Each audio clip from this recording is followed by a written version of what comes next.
At Thanksgiving, my sister discovered I had $12 million, and my family insisted I give it to her, saying she deserved it more. Hello everyone, before we start today's video, I need your help. We've noticed that the channel is losing popularity, and subscribing is one of the most effective ways you can support us. It's quick, free, and allows us to keep bringing you great content. Your support means everything. Let's keep this channel developing together.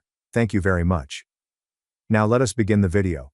Using a throwaway for obvious reasons, with certain details changed to maintain identity. So my name is Sarah, I'm 38, female, and I need to get this off my chest. Do you know those family dynamics in which one child does nothing wrong, and the other appears to be invisible? Yes, welcome to my life. Until I was 8, everything was typical. I was an only child, and while my parents were not very affectionate, they were present. Mom would help me with my studies, while Dad would occasionally take me fishing on Lake St. Clair.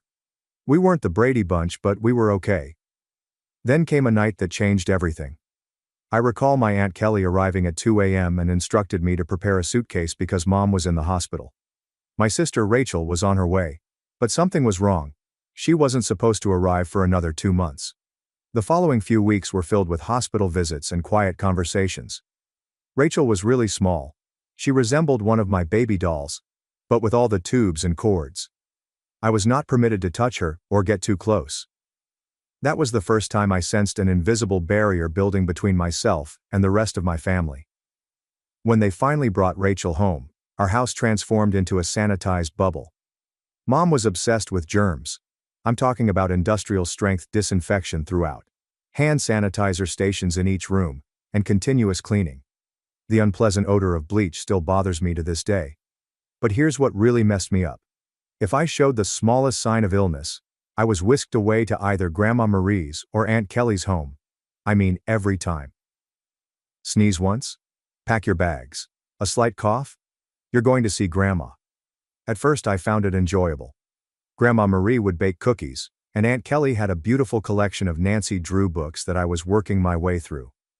But kids aren't stupid. After a while you start to realize what's going on. You are not being sent on adventures. You are being treated as a threat. As if your entire life could harm your darling sister. I tried everything to get their attention in a healthy way. Seriously, everything. Got all A's? Mom would barely look up from Rachel's most recent doctor's appointment schedule. Won first place in the scientific fair with a project about renewable energy. Dad just asked if I could keep the display board in the garage because Rachel is allergic to cardboard dust. Is this actually a thing? The real kicker came when I was 12. For months I'd been studying for the school talent show, teaching myself to play Bridge Over Troubled Water on piano. I understand it's a little too blatant. Rachel developed a fever of 99.1 degrees Fahrenheit on the night of the show. Guess who didn't have anyone in the audience? Meanwhile, 2 weeks later, Rachel's entire family, including both sets of grandparents, watched her 15-minute flute recital, during which she nailed hot cross buns. Rachel quickly learned how to operate the system. By the age of 7 she had outgrown any serious health issues, but that did not prevent her from performing. Headache? Must stay home from school. Feeling tired? Someone else, guess who, should complete her chores. Worried about a test? Mom would literally contact the school to have the deadline extended. I started spending more and more time in my room, reading books about art history and antiques. It's funny how things work out sometimes. My room became my haven. Mostly because Rachel claimed she was allergic to my lavender air freshener, and it was the only place she wouldn't go. Do you know what's really wrong? When she feigned to be sick, I felt grateful. At the absolute least, I'd be taken to Grandma Marie's, where someone would inquire about my day or express an interest in what I was up to.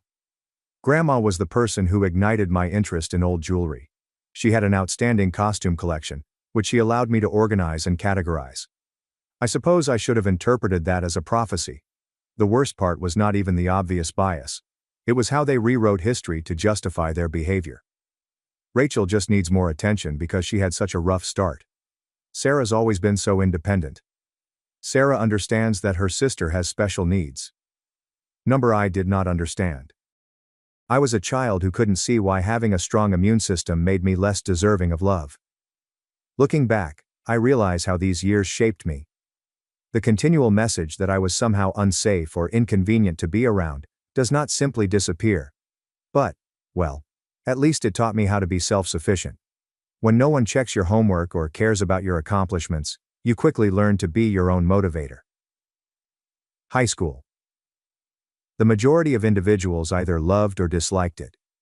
Me, I saw it as a ticket out. While Rachel was building her acting empire in middle school, I was preparing for my own departure. And let me tell you, nothing motivates you more than the realization that no one will do it for you. Remember how I said I spent hours organizing Grandma Marie's jewelry collection? That taught me a crucial lesson: the need for systematic organization and attention to detail. In high school, I viewed everything from the same standpoint. My workstation at home looked like something out of an organization magazine. Color-coded notes, perfectly planned study schedules, and everything had its place. Rachel mocked me about it by calling me Rain Man. Very good, sis. But here's the thing about being invisible. No one notices your failures or triumphs. So do whatever you want.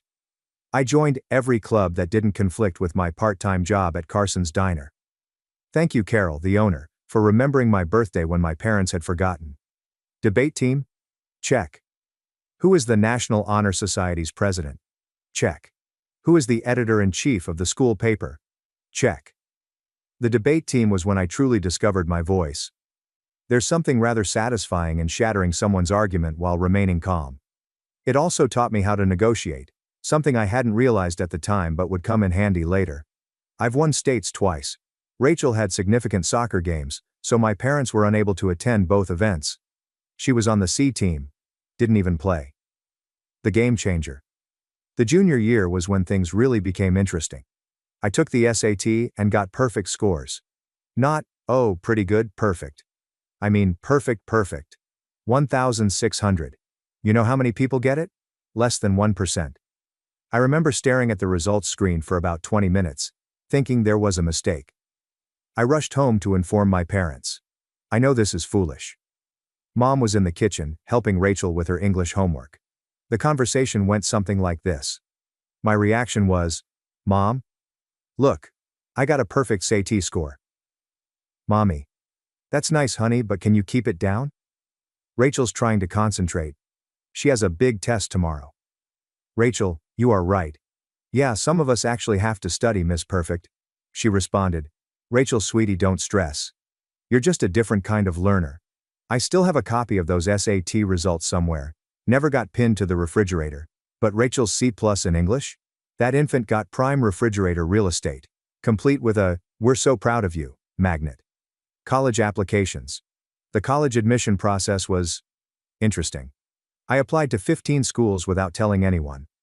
I wrote all of my own essays, obtained my own recommendations, and completed all of the financial aid paperwork myself. My guiding advisor, Mr. Chen, was the actual MVP. My parents were too busy to help me with the FAFSA, so I stayed late after school.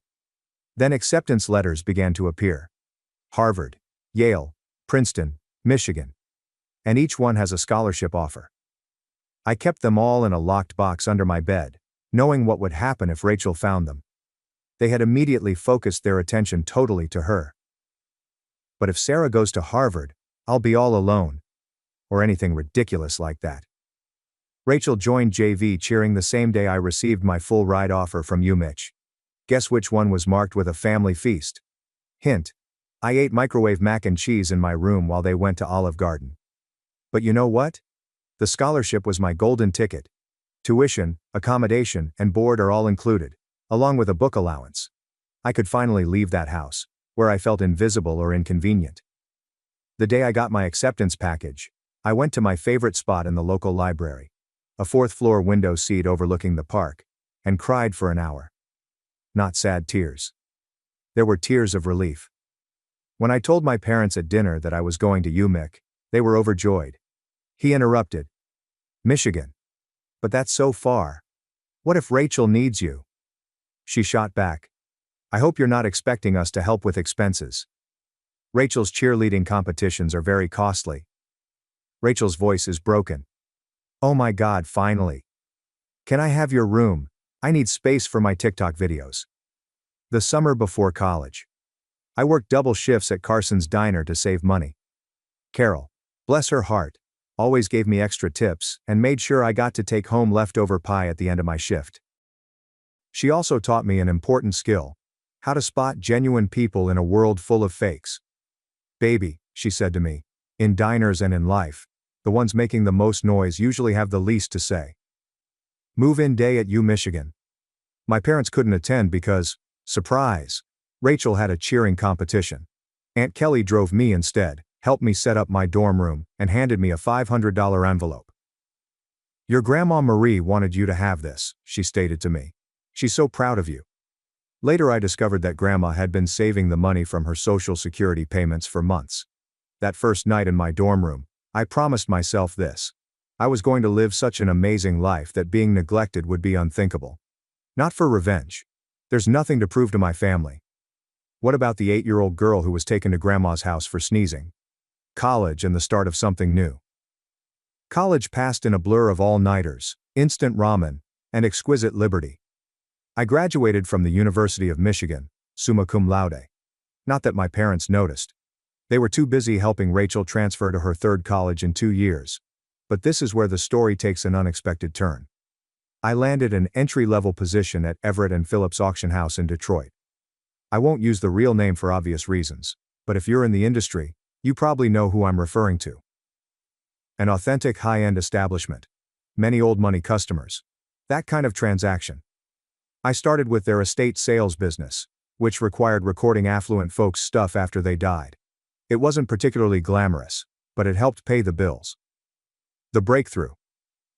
My first few months were very standard. Logging numerous china sets, categorizing vintage furniture, and so on. Next came the Kingston estate. Mrs. Kingston was an elderly widow who died without children, leaving behind what everyone imagined was a vast collection of costume jewelry. Rooms are filled with the substance. This is when the hours spent at Grandma Marie's came in handy. I'm browsing this stack of jewelry when something catches my eye. This is an Art Deco brooch. Nothing really impressive, yet something about it felt different. The weight was not appropriate for costume jewelry. The clasping mechanism was far too intricate for a copycat. I believe I spent the entire lunch break that day researching vintage jewelry markers and autographs.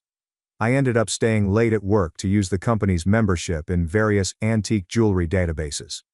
The more I looked, the more certain I became that this was not costume jewelry. It was the real deal. Problem was, I was the new girl. Nobody would believe me if I said we had a potential treasure in our hands. So I did as the debate team instructed me. I methodically planned my argument. I spent 2 weeks between lunch breaks and evenings, researching everything I could about Art Deco jewelry authentication. I even spent some of my pathetic funds on an online gemology course. Finally got the courage to approach my supervisor, Mr. Harrison. I delivered the complete presentation, which included comparative photographs, historical material, and the works. The conversation went something like this. My reply was this: Sir, I think we might have something significant in the Kingston collection. Harrison looks up from his phone and adds, Sarah, we've already cataloged those as costume pieces. It's true. I know. But look at these makers' marks. They match perfectly with Cartier's 1925 signatures. Harrison, now paying attention. Where did you learn all of this? I replied, I did some research. Long story short? The costume brooch fetched $47,000 at auction. It turns out that it was part of a restricted collection designed for a European C8 in the 1920s. But here's the kicker. Harrison began to trust me after that. He started sending me more relics to authenticate. My meaningless pleasure of sorting ancient jewels took on new meaning. I dedicated myself to studying as much as I could about vintage jewelry. I took every online course that I could afford. I spent weekends going to estate sales and researching goods. Even started a small notepad to record different authentication procedures. My apartment was like a jewelry scholar's fever dream, with walls covered with printouts of vintage hallmarks and certification criteria. The auction house started receiving results. I was discovering key items that others had overlooked, making links with collectors, and understanding the market. My commission checks grew greater. For the first time in my life, I wasn't only surviving, but actually saving money. Family. Still remarkably uninterested. At Sunday meals, which I still attended like a fool, the conversation went like this. Mom. Sarah's still at that antique shop, right? This is my name, Auction House. And yes. Actually, I just authenticated a rare Tiffany piece. Rachel makes an appearance. Oh my god, speaking of jewelry, you guys have to see this charm bracelet I bought at the mall. But I didn't care any longer. For once in my life, I had discovered something truly something I excelled at, something unconnected to Rachel's sisterhood or family disappointment. The Rothschild collection. Then came the Rothschild collection. This was about 2 years into my career in the auction business. A huge estate. Old money family. There is a lot of talk in the sector. I was a member of the team that classified their jewelry collection. And that's when I realized it. A reasonably common Art Nouveau piece that everyone else had overlooked. I spent 3 days examining it. I barely slept. It turned out to be a piece from a famous French jeweler's private collection, which was thought to have been lost during World War II.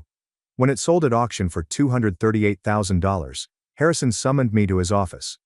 I thought I was being promoted. Instead, he said something that fundamentally altered the situation.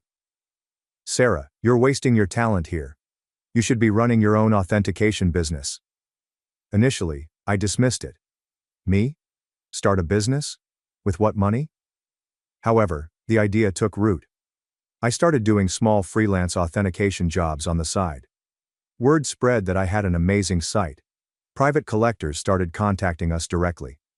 One night, while sitting in my small apartment, surrounded by jewelry instructions and authentication equipment that I had steadily accumulated, I had an insight. This is something I could truly accomplish. I could make anything on my own.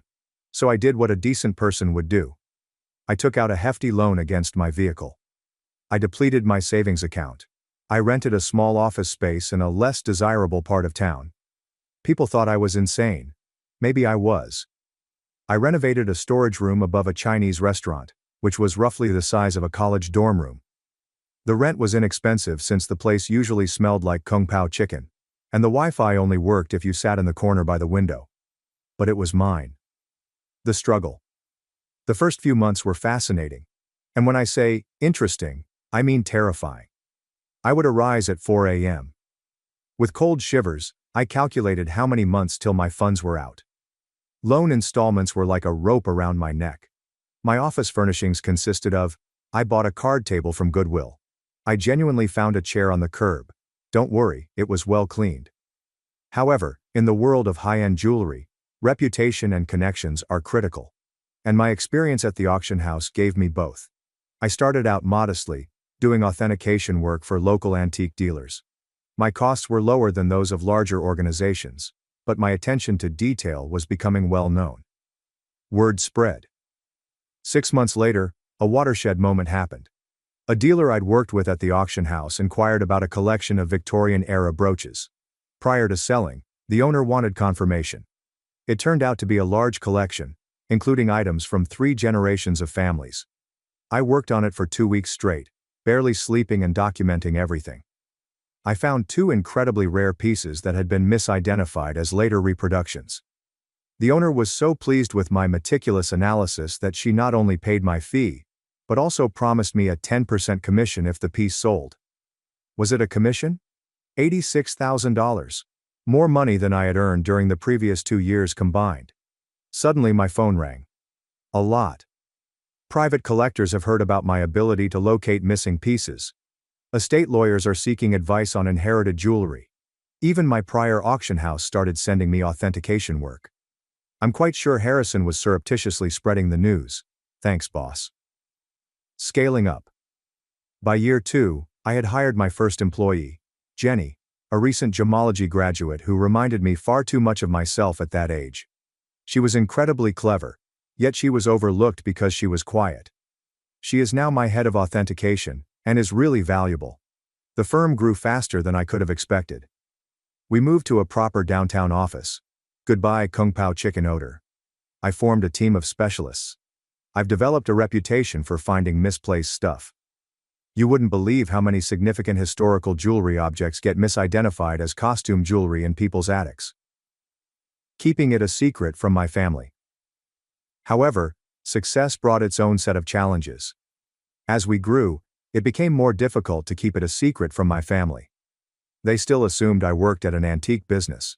Rachel would make the following snarky remarks during family dinners. Rachel wants to know, "Sarah, I have some old jewelry I was going to donate to Goodwill. Maybe your little shop would want it?" Me, having just authenticated a $1.2 million Fabergé treasure that morning. "Sure, I'll look into it." Mom continued to introduce me to everyone as, "My other daughter. She works with old jewelry or something." Meanwhile, I was quoted in Forbes, thankfully under my company name, and we had just completed our third office. What's so unusual about it? Keeping the secret was almost delightful. Like this private joke with myself. I'd sit at Sunday dinner in my Target bargain attire, actually Chanel, listening to Rachel discuss her entry-level marketing job, while knowing I'd just closed a deal for more than her annual salary. I even started playing small games with myself, like wearing genuine Harry Winston items to family events and seeing whether anyone noticed. They never did. Rachel once spent 20 minutes displaying her pricey $200 Michael Kors watch. I was wearing a classic Patek Philippe, which cost more than her car. Managing growth. However, the true challenge was managing expansion. By year 5, we had opened offices in Detroit, Chicago, and New York. I spent more time on flights than in my own bed. We established a reputation for discretion. It turns out that many wealthy individuals want their diamonds authenticated, without the rest of the world knowing. The money was huge. For example, we needed to hire a big number of financial advisors. Nonetheless, I lived a rather modest lifestyle. I bought a nice, though not flashy house in a desirable neighborhood. I drove a high-end, but not obvious vehicle. The only place I really splurged? My home office. Advanced authentication equipment. The best security system money can buy. A custom-built vault to make Fort Knox jealous. What is with the irony? They thought I was being frugal by helping them. Mom would say things like, "It's so sweet of Sarah to help out. She must be eating nothing but ramen to manage it." Meanwhile, I had just validated a collection, which paid me a commission that exceeded their mortgage. You know what's odd about success? The more you have, the more difficult it is to explain to others who have always considered you inadequate. It's like describing color to someone who's only ever seen black and white. They lacked the crucial context. By this point, my company was doing quite well. We dominated the Midwest's high-end jewelry authentication sector, and our reputation was solid gold. Pun intended. But every Sunday, I'd go to my parents' place for dinner and play Sarah, the modest antique shop worker. The cognitive dissonance was becoming ridiculous. I'd spend my mornings on conference calls with Dubai collectors, my afternoons authenticating million-dollar pieces, and my evenings at my parents' house in carefully chosen ordinary clothes, eating Mom's overcooked pot roast while Rachel dominated the conversation with tales of her latest marketing triumph. Usually something like delivering her boss's coffee without spilling it. A defining moment. One Sunday is very noteworthy in my thoughts. I had just concluded a large deal, authenticating a missing Cartier piece that had been in someone's safe deposit box for 40 years. Was it only the commission? 7 figures. I drove directly from the meeting to my parents' house, still ecstatic with the successful authentication. She responded, "Sarah, honey, is everything okay? Your clothes are looking a bit worn." "Oh, trying to save money," I explained, wearing a $3,000 cashmere sweater that I had carefully chosen for its understated appearance. Rachel gave an answer. "Well, if you'd gotten a real job instead of playing with old jewelry." "Your father." "Rachel, be nice. Not everyone can be as successful as you." I nearly choked on my pot roast while trying not to giggle. The anonymous transfers monthly payments to my parents began about this time. Aunt Kelly informed me that they were struggling to pay Rachel's university loans and medical expenditures. Mom casually mentioned that they might need to sell the house. I could not let that happen. Despite everything, it remained my childhood home. So I set up an anonymous monthly transfer of $5,000 to their account. When asked, I stated that I was donating $1,000 while living on rice and beans. They assumed the remainder came from Aunt Kelly or another household. Rachel, of course, took credit for inspiring family members to help. Watching Rachel blow my money. The money was useful, but it had unanticipated repercussions. My parents began to treat me with a peculiar mix of sorrow and patronizing pride. As if I were some wonderful poverty case, giving up all to support my family. Meanwhile, Rachel's spending grew more excessive. She'd come to dinner with new pricey bags, claiming they were outlet finds. They weren't. I can spot a genuine Gucci at 20 paces. She began taking lavish vacations and bragged on Instagram about her privileged life. I am confident she spent my support money on shopping sprees. Nonetheless, I remained mute. The irony was simply fantastic. The MBA drama. Then came the college fund drama. Rachel stated that she intends to return to school for her MBA. Another private university, of course. The golden child deserves nothing less than the very best. Mom contacted me in tears, explaining that they could not afford it. I offer an idea. Maybe Rachel could look at state schools?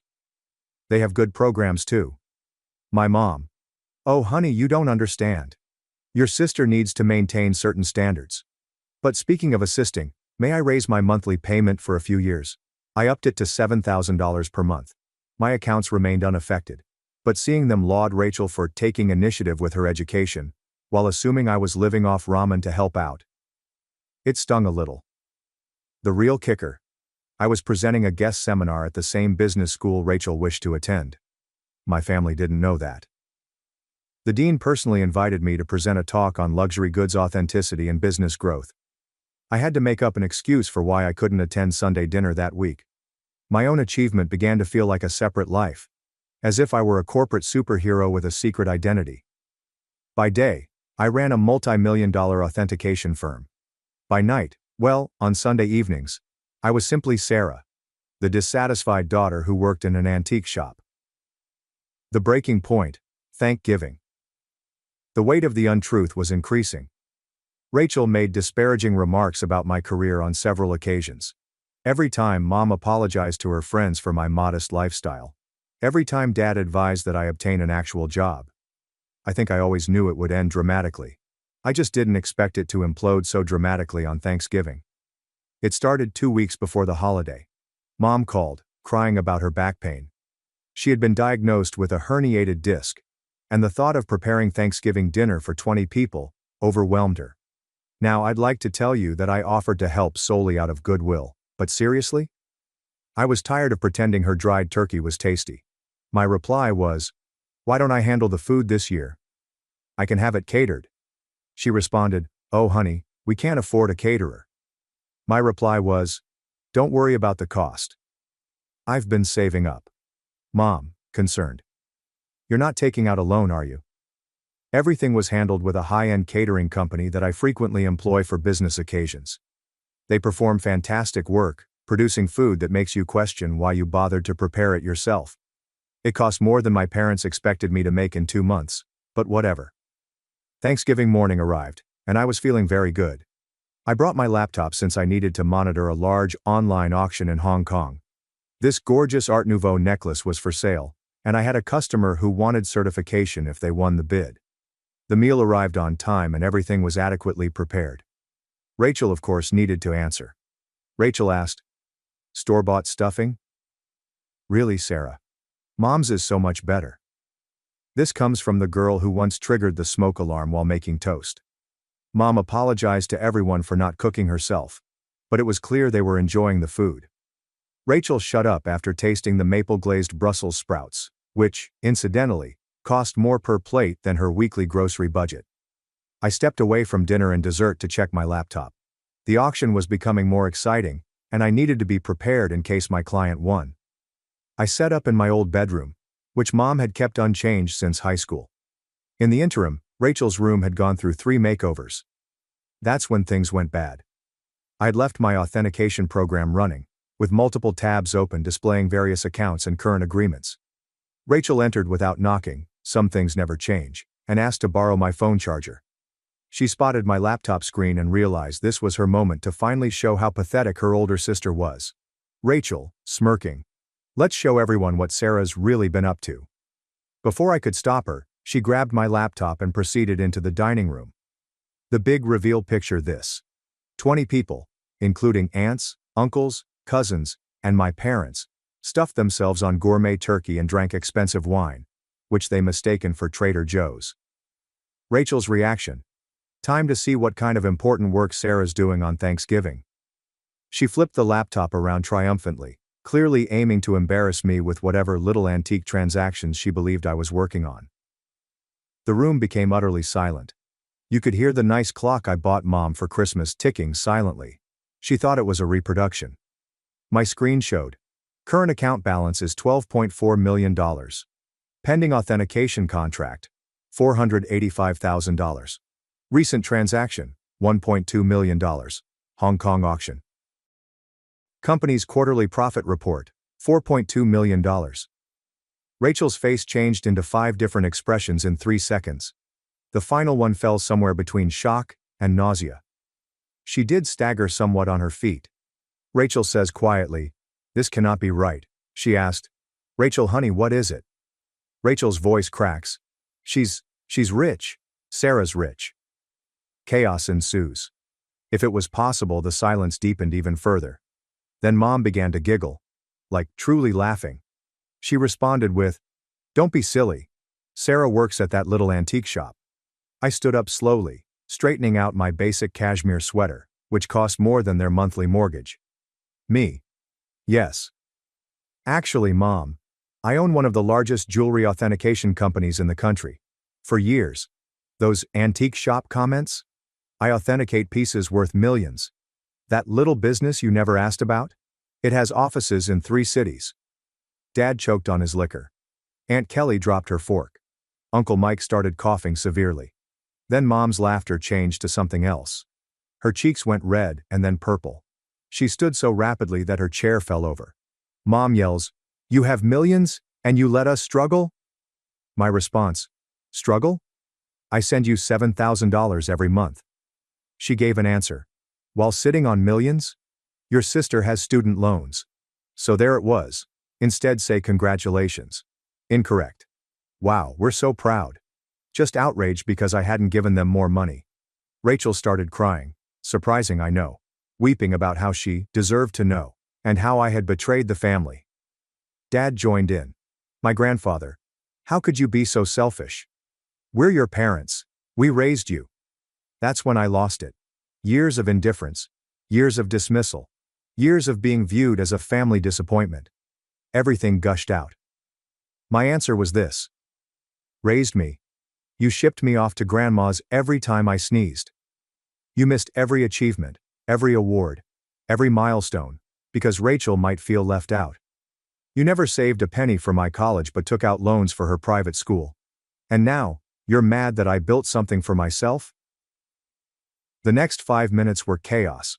Mom raged about family obligations. Dad is angry at the ungrateful children. Rachel alternated between sobbing and demanding to know exactly how much money I had. Meanwhile, the elegant catering team attempted to serve dessert while appearing extremely uncomfortable. I grabbed my laptop, took out my Hermes bag, which Mom had earlier praised as a nice replica, and walked out. Behind me I could hear Mom talking about how to spend my money, something about Rachel's MBA and a new car. As I drove home in my reasonable car, a limited edition BMW, my phone began to fill up with texts. The family group chat erupted. Rachel started writing on Facebook about hidden family wealth and selfish siblings. The aftermath. The days following Thanksgiving were like watching a hurricane strike in slow motion. Except that the hurricane represented my family, while the debris represented my sanity. Let's start with SMS messages. Within 1 hour after leaving dinner, my phone had 47 missed calls. More than 200 messages. Mom followed this interesting progression. 7:42 p.m. How dare you walk out on family? 8:15 tonight. We need to talk about this like adults. 9:03 p.m. Your sister deserves a share of your success. 10:30 at night. I've already called a realtor about houses in better neighborhoods. 11:45 in the evening. Why aren't you answering? This is your mother. Meanwhile, Rachel had transformed into a full-fledged social media combatant. Rachel, on the other hand, had completely embraced social networking. She posted a lengthy diatribe on Facebook about how her millionaire sister had been hoarding wealth while watching her beloved family struggle. The commentary section was wild. Distant cousins and former high school classmates, whom I hadn't communicated with in years, developed strong opinions about my moral character. But this is when things became interesting for me. Rachel actually posted, "All those years of me trying to help Sarah's career, giving her advice about moving up from that little antique shop. And she was secretly wealthy." The betrayal hurt so much, I nearly threw my phone across the room. What was the only professional advice she ever provided me? I proposed that I try selling jewelry on Etsy. If you're not familiar with the term, flying monkeys are when toxic family members send others to guilt trip you.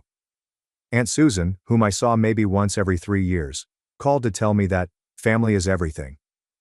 Uncle Bob, who I'm pretty sure still thinks I'm 12, emailed me a long lecture about the importance of sharing wealth. Even my third cousin's wife's sister, how did she get my phone number, felt compelled to share her thoughts on family responsibilities. But the real fun started when they arrived at my workplace. When I arrived on Monday morning, I found Mom, Dad, and Rachel sitting in our welcome area. They told Jenny, my receptionist, that they had an appointment to authenticate services. Rachel held her Michael Kors bag as if it were actually worth something. The conversation went about as well as you would anticipate. "Your mother says, we've discussed it as a family." I responded by asking, "A family discussion? Without the family member you're discussing?" Mom, ignoring me. "And we think it's only fair that you set up trust funds for everyone." Rachel responds, "I need at least $2 million to start my new life properly." Your dad responded, "And your mother and I would like to retire. We're thinking of a beach house in Florida." This is who I am. "Did you miss the part where I've been sending you $7,000 monthly?" Rachel says, "That's nothing compared to what you have. You owe us." You're puzzled. I owe you? For what exactly? The years of being ignored? The missed graduations? The constant comparisons? Mama said, "Don't be dramatic, Sarah. We gave you everything." My reply was, "No. I gave myself everything. And you know what? I'm done." Right there in my office lobby, I took out my phone and canceled the monthly transfers to their account. Mom gasped, as if I had slapped her. Rachel began her phony crying performance but quickly stopped when she realized it wasn't effective. Then everything turned ugly. They refused to leave. I needed to contact security. Seeing my 60-year-old mother being hauled out while ranting about ungrateful children was strange. Jenny asked whether I wanted to press charges. I said no. However, I had their names added to the building's do not admit list. The harassment continued for weeks. New phone numbers, fake email addresses, even attempted to contact me via my company's customer service. Finally, I had to serve a formal legal notice, threatening harassment charges. Mom then played her last card. She called Grandma Marie. But here's the thing about Grandma Marie. She is wiser than all of them together. How did she reply? "Good for Sarah. About time someone in this family succeeded on their own terms." Mom didn't speak to her for 2 months after that. It's been 6 months since Thanksgiving. I moved to a new home with stronger security. I adjusted all of my figures. How about the company? We're doing better than ever. It turns out that my family troubles drew some high-profile clients who appreciated my caution in the situation. Rachel continues to post passive-aggressive updates about toxic wealth and family betrayal. According to what I've heard, she's starting her own jewelry authentication firm. Good luck with that. Mom and Dad stopped trying to contact me when my lawyer sent them an official letter describing how the harassment charges would affect their lives. They are now telling everyone that they never wanted my money anyway, and are praying for my salvation. What is the best part? For the first time in my life, I feel emancipated. No more Sunday dinners filled with subtle insults. I will no longer downplay my accomplishments to protect their feelings. The Rachel Show is no longer financially supported. My therapist says, I have finally established good boundaries. I say, I'm finally living truthfully. So, that's my tale, Reddit. Thank you for letting me share it. Special thanks to the catering company, which sent me a Christmas letter saying the Thanksgiving dinner was the highlight of their year. Edit. Answers to common questions. Yes, I'm still in treatment. No, I don't regret cutting them off. Yes, Grandmother Marie is doing fine. She's coming to visit next month to help me catalog a new collection. One final thing. To Rachel. I know you are probably reading this. What about the Cartier bracelet you wore in your most recent Instagram post? Definitely a fake. Just saying.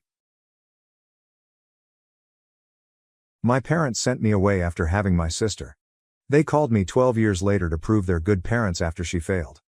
My parents gave up on me at 8 and sent me to live with my aunt. Before I turned 8, I knew they didn't like me. They basically had to deal with me. They had me in their early 20s, just starting their professions, and I watched them struggle to construct a life while raising me. Though I recently realized this, I think they resented me. I didn't understand why they hated me then. I spent my early years trying to please them, but nothing worked. My emotions were ignored. However, they behaved differently around friends and family. They couldn't let anyone know how horrible things were. They even convinced me to keep quiet out of fear of making them dislike me more. Years passed, and my mental and emotional health declined. I struggled in school and behaved out. I don't blame myself for my difficult childhood. My behavior would have changed if my parents had treated me better. They scolded, grounded, and punished me but failed. After my teachers complained about my behavior and grades, I misbehaved more to seek their attention. If being good fails, try being bad. This scheme failed. Mom got pregnant again around my 8th birthday. My parents were thrilled for the first time in years. I didn't understand the announcement at my birthday celebration. I learned weeks later. As my mom packed my luggage, my dad sat me down and told me I was going to live with my aunt. He said it was for my own good because I wasn't doing well there. Though young, I wasn't foolish. I knew they were dumping me. Replacement was coming with another baby. I had tantrums after being heartbroken. I wanted to stay with my family, friends, and parents, even if they mistreated me. They didn't care about my tantrums. They sent me to my aunt's house out of state. I felt miserable on the trip and begged my parents to let me stay. I committed to improve my grades and behavior, but they were set. I hadn't considered that this might not be about my grades or behavior back then. Even if I was the best kid, they might have hated me. My parents helped me settle in at my aunt's house for a few days, but I was still angry. However, my aunt helped me adjust. She may be the kindest and most loving person ever. My aunt, my dad's older sister and the oldest of 4 siblings, raised me because she had never married or had children. Although her siblings worked elsewhere, she worked on the farm their parents left them. She knew I was upset about moving in, so she reassured me that everything would be great and that I would enjoy the place once I got to know it. Her remarks helped me greatly. After 2 days, my parents left, and I broke down. My aunt was my only support. She constantly contacted my parents to talk to me to feel better, but they rarely responded. For 2 weeks I cried, and my aunt stayed with me. Eventually, I felt better. Living with her was so much better that I stopped missing my parents after a few months. I worked on the farm and went to school, and I was doing better. I had many friends, managed academics, and liked my teachers. My life improved once my parents sent me abroad. Even though we saw one another on vacations, I recognized I was better off without them. I was a troublesome youngster who needed a change of atmosphere, so my parents told my aunt I was moving in. After a few months, I told her my parents never wanted me, treated me horribly, and thanked her for taking me in. After that, my aunt treated my parents differently. She grew colder and distant. After that, we saw them at family parties and functions, but we haven't played much in 12 years. My happiness is greater without them, and they don't care. I have no relationship with my 12-year-old sister, which is probably best. Other family members say she's not growing up pleasant. She's one of the school's worst troublemakers at 12 and has a bad attitude. My parents have that issue, not me. My life is going fine. I'm in college to get a business degree so I can run the farm when my aunt retires. Since college is close, I can visit home every weekend, which is convenient. My parents called my aunt last weekend when I was at home because they couldn't reach me directly. First time in almost 12 years, we had a proper phone discussion. Their request was ludicrous, therefore it wasn't pleasant. I was curious when my aunt handed me the phone. After some little talk about my life, my parents said they were proud of my progress. They then said they wanted another go at parenthood. They asked me to stay in touch and move in after graduation. I was shocked since I couldn't fathom them requesting this. I questioned them why they suddenly wanted me back. Then they told me, my sister caused it. My sister is apparently even more of a difficult child than I was, which shames them. They wanted me to reconnect and show their friends and family they could raise wonderful kids. Reconnecting was about using me as proof that they were good parents, not about getting back together. I think people judge them. My sister is becoming a problem child like I was. They must demonstrate good parenting. It's absurd to want me back, yet they expected me to consider it.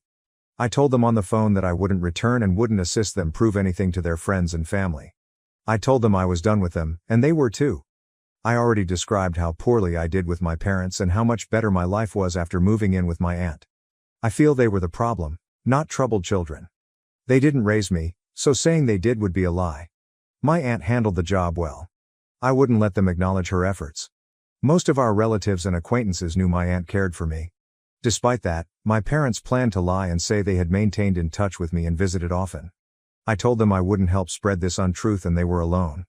They threw a tantrum, saying they had supported me and my aunt for 12 years. Instead, they delivered a monthly check that hardly covers anything. My aunt always paid the rest herself, but she never complained. Now they were trying to appear supportive with their limited efforts. They told me my sister had failed, which was humiliating, so I had to help them because they were my parents. I lost it then. I told them they were not my parents and no longer my family. I told them to leave me and my aunt alone because she was my only family. Update 1. Hello, everybody. When I first posted 2 days ago, most of you agreed I'm NTA. I appreciate that since it helped me understand. The only reason I doubted myself was that my parents had tried everything to convince me that what I said was bad in the preceding week. They made it sound like I was intentionally harsh. Honestly, I didn't believe I said anything wrong. Not rude or impolite. After reading the comments, I knew they were trying to pressure me into agreeing to their requirements and returning home to show off their successful parenting. Despite blocking them, they keep contacting me from various accounts and phone numbers, which is bothersome. My aunt told me to disregard it. She stated there was no need to apologize if I was right. She also asked several family members why my parents were suddenly so eager to prove they were decent parents. That's when she learned what happened. I heard she smoked at my sister's 12th birthday party 2 weeks ago. When my parents tried to confiscate her cigarette, she threw a huge rage that caused my mom to cry. My mom's older sister, grandparents, and other relatives told her at the party that their 12-year-old daughter had a cigarette because of their parenting failure. They said my parents could have prevented this by being more proactive. My parents have spoiled my sister since childhood, I've learned. They never refused her, gave her a substantial allowance, and allowed her to do everything she wanted unsupervised. She knew she could get away with anything, so my 12-year-old sister ruled them. After the cigarette incident, many friends and family criticized them for raising her improperly. Due to their desire to prove themselves good parents, my parents want me back. To demonstrate their success, they want to display me as a prize. Their behavior is pitiful.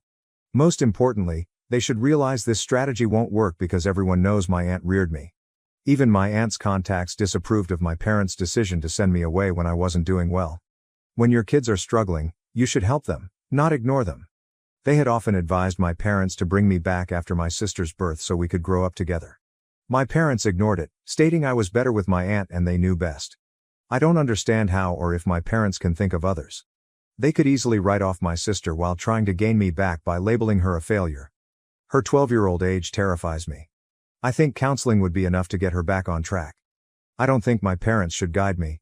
This is the child they sent me away for, saying they wanted to save time, money, and energy for her.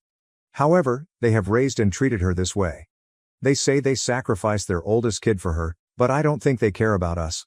I don't think my parents were meant to be parents. I could easily resent my sister because she got everything I never did from our parents: love, care, affection, money, and time. Personally, I feel awful for her. All of that isn't enough to raise a child properly. I'm more surprised that my parents failed both of their children. I hope they quit calling and messaging me since I don't want to talk to them after what my aunt and other family members taught me. Next time they guilt trip me, I'll tell them.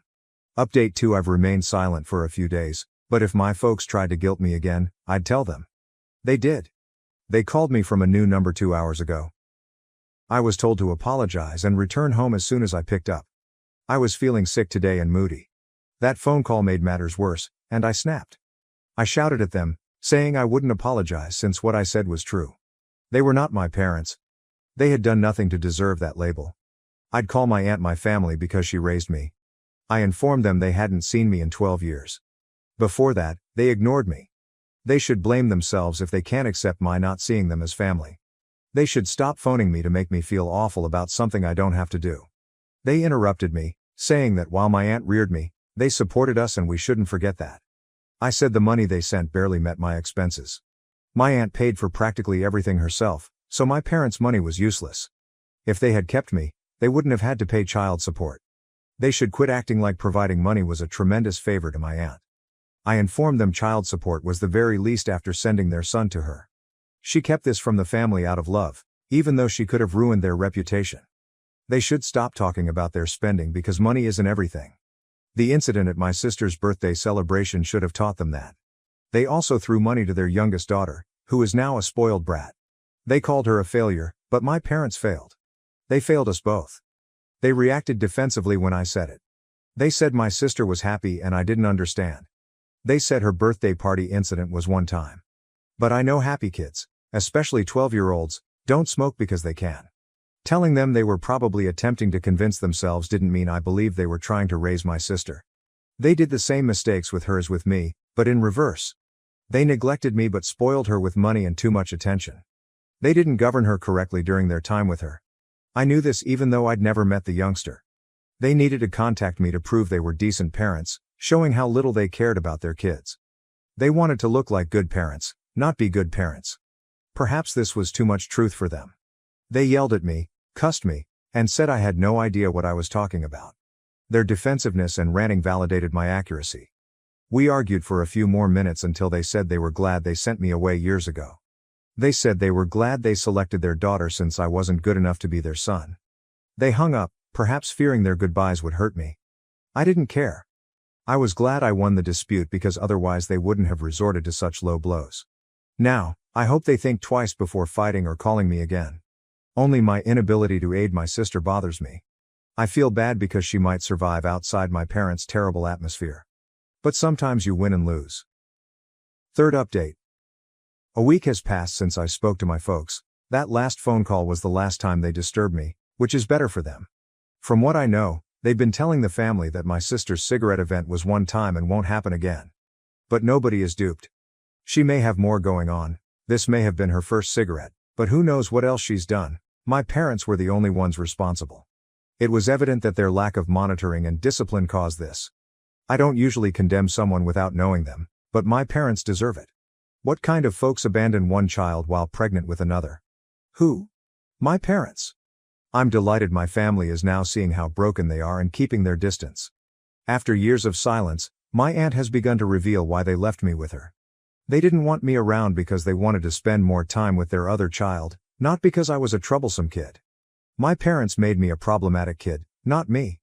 If I were to blame, I wouldn't have thrived after moving away. My aunt hid this for 12 years because she didn't want to destroy my parents' reputation, but now she thinks they deserve it. Due to their defensiveness, my parents are already feared. Denial regarding parenting failure is evident. Everyone now knows my parents are the culprits after hearing our story, that they abandoned me to my aunt.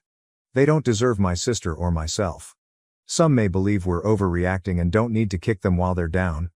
But this wouldn't have happened if they hadn't called me to help them pretend to be wonderful parents. They deserve it. Update 4 posting again after 2 weeks brings a huge update. Maternal grandparents are fighting for custody of my sister.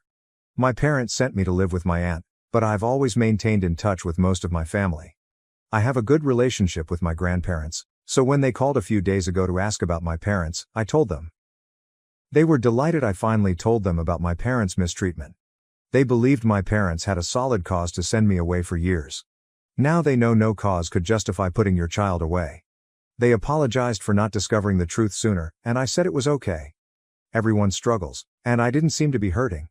It would have been hard to know without being told. After the cigarette incident with my sister, my grandparents heard allegations about my treatment from other family members. My aunt finally told me how my parents abandoned me after leaving me off at her house. My grandparents decided to investigate after hearing this. They didn't want their younger granddaughter to experience what I did. After talking to me, they discovered my parents hadn't changed. They still cared more about appearing good parents than being there for their kids. That's when my grandparents fought for custody of my sister to raise her differently. I agree with the choice.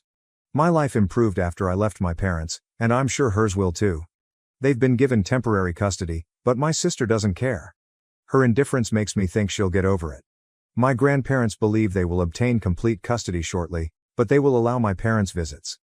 My sister has started trying to get to know me, which is the finest part.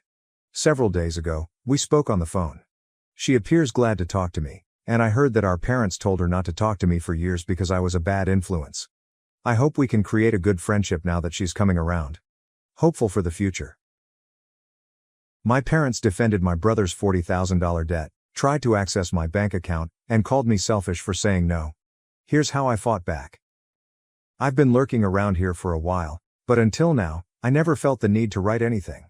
I'm 35 feet. I need some perspective because my family has finally pushed me to the limit.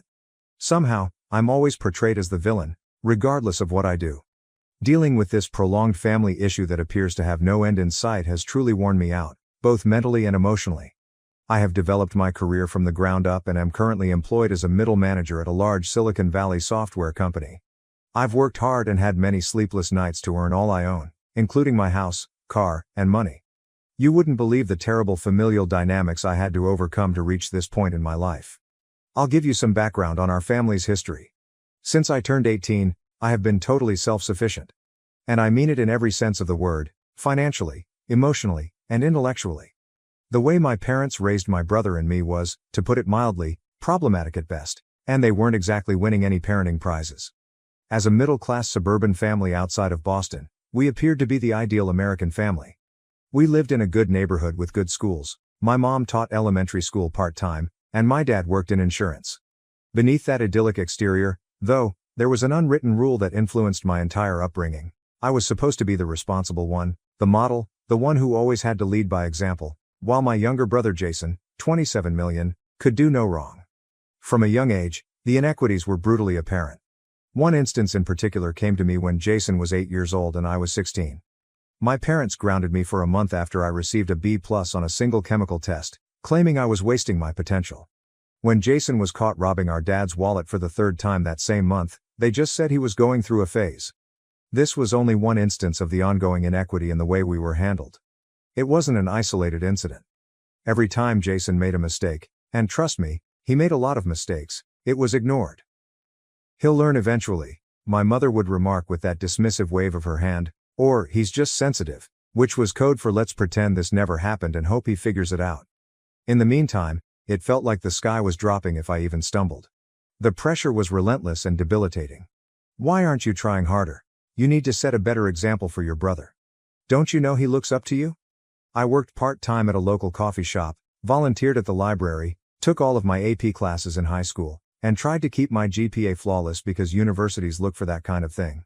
Jason, on the other hand, rarely attended class and mostly stayed in the basement to play video games. Nevertheless, I somehow had to try harder. No matter what I accomplished, it was never sufficient. They would question why I didn't receive an A+ in calculus if I brought home straight A's. Rather than praising me, my mother's first reaction after I was chosen valedictorian was, "I hope this doesn't make your brother feel bad about his grades." This scenario continued into adulthood, with Jason struggling to pass his classes and everyone saying, "At least you're doing your best, sweetie, not everyone is cut out for academics." The bigger the stakes, the worse it got, if anything. Jason dropped out of community college after one semester because it was too stressful.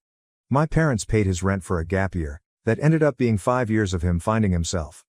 I worked 2 part-time jobs to pay for state college, one at a coffee shop in the mornings and another at a table waiting at night. I still recall the evening I moved away when I was 18. I was able to rent a small studio apartment with a roommate because of the money I saved from my part-time work. My dad said, "Well, you'll need to start paying rent if you're staying here anyway," when I told him I was leaving home, but they never asked Jason for $1 when he was still living at home at the age of 25. Because job hunting was emotionally draining for him, they even granted him an allowance. They never once offered to cover my living expenses or college tuition, not that I expected them to. But it still hurt to see them go above and beyond for Jason while I was on my own. I worked several jobs, took out student debts, and ate more dinners of ramen noodles than I would want to recall. Jason, meanwhile, continued to live with them until he was in his mid-20s, jumping from one failing job to another while always coming up with an explanation that it wasn't his fault.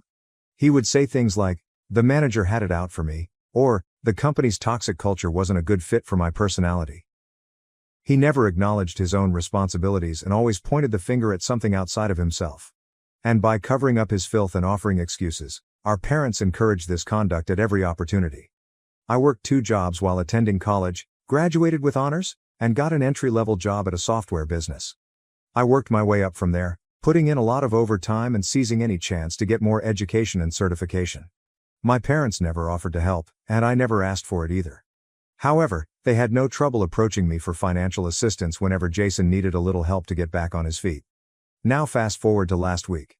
It was remarkable in and of itself that my mother called. You must realize that my mom doesn't call to talk. She never calls to say hello, check in, or inquire about my life. She calls when she's in need of things. I'm referring to the type of call that begins with excessively pleasant small talk, as if they're attempting to win you over before revealing the true reason for the call. That's precisely what took place last week. How's work? Are you still at that tech company? Have you been eating well? She asked at the beginning, which was so unusual that I knew something was up.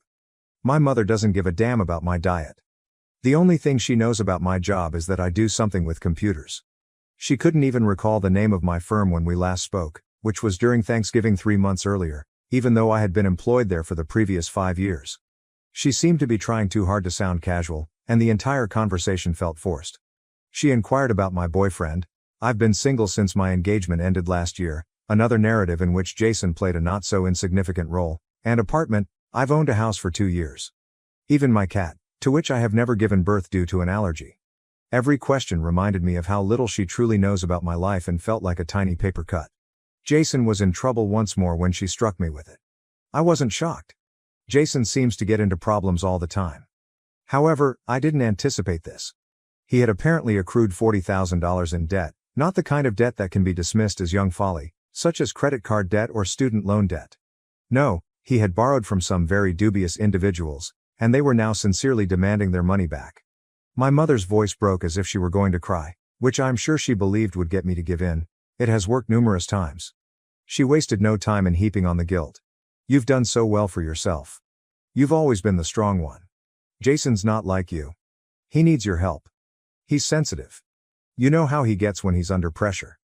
As I sat in my home office, trying to take in what she had just said, I looked out the window at the neighborhood that I had worked so hard to afford. $40,000. How could anyone possibly accumulate that much debt? My mom dismissed it like she was swatting away a bothersome fly when I asked her how it happened, half anticipating some ludicrous explanation about a botched business endeavor or a scam he had fallen for. She said, "That doesn't matter right now," with the same contemptuous tone that always made my stomach turn. "What matters is that he's your brother. Family helps family. We've always taught you that family comes first." For years, they have used that line, "family helps family," as an excuse. When they asked me to lend Jason money for his revolutionary cryptocurrency investment, which he lost all of in 2 weeks, that's what they stated. They said that after his girlfriend ejected him, he took my credit card information. They wanted me to let him stay at my house. Every time they required me to cover for Jason, fix anything for him, or clean up a mess he had made, they said that. And each time, I overcame my annoyance and followed their instructions. I did not want to be the villain. Because deep down, there was still that little girl who longed for her parents' approval, thinking that perhaps this time they would recognize my assistance, my sacrifice, and my continual saving of their beloved boy. But $40,000? It wasn't merely a favor or a loan. It was a down payment for a home. That was a year of arduous labor. That served as my safety net, emergency reserve, and security for the future. This time, I couldn't do it.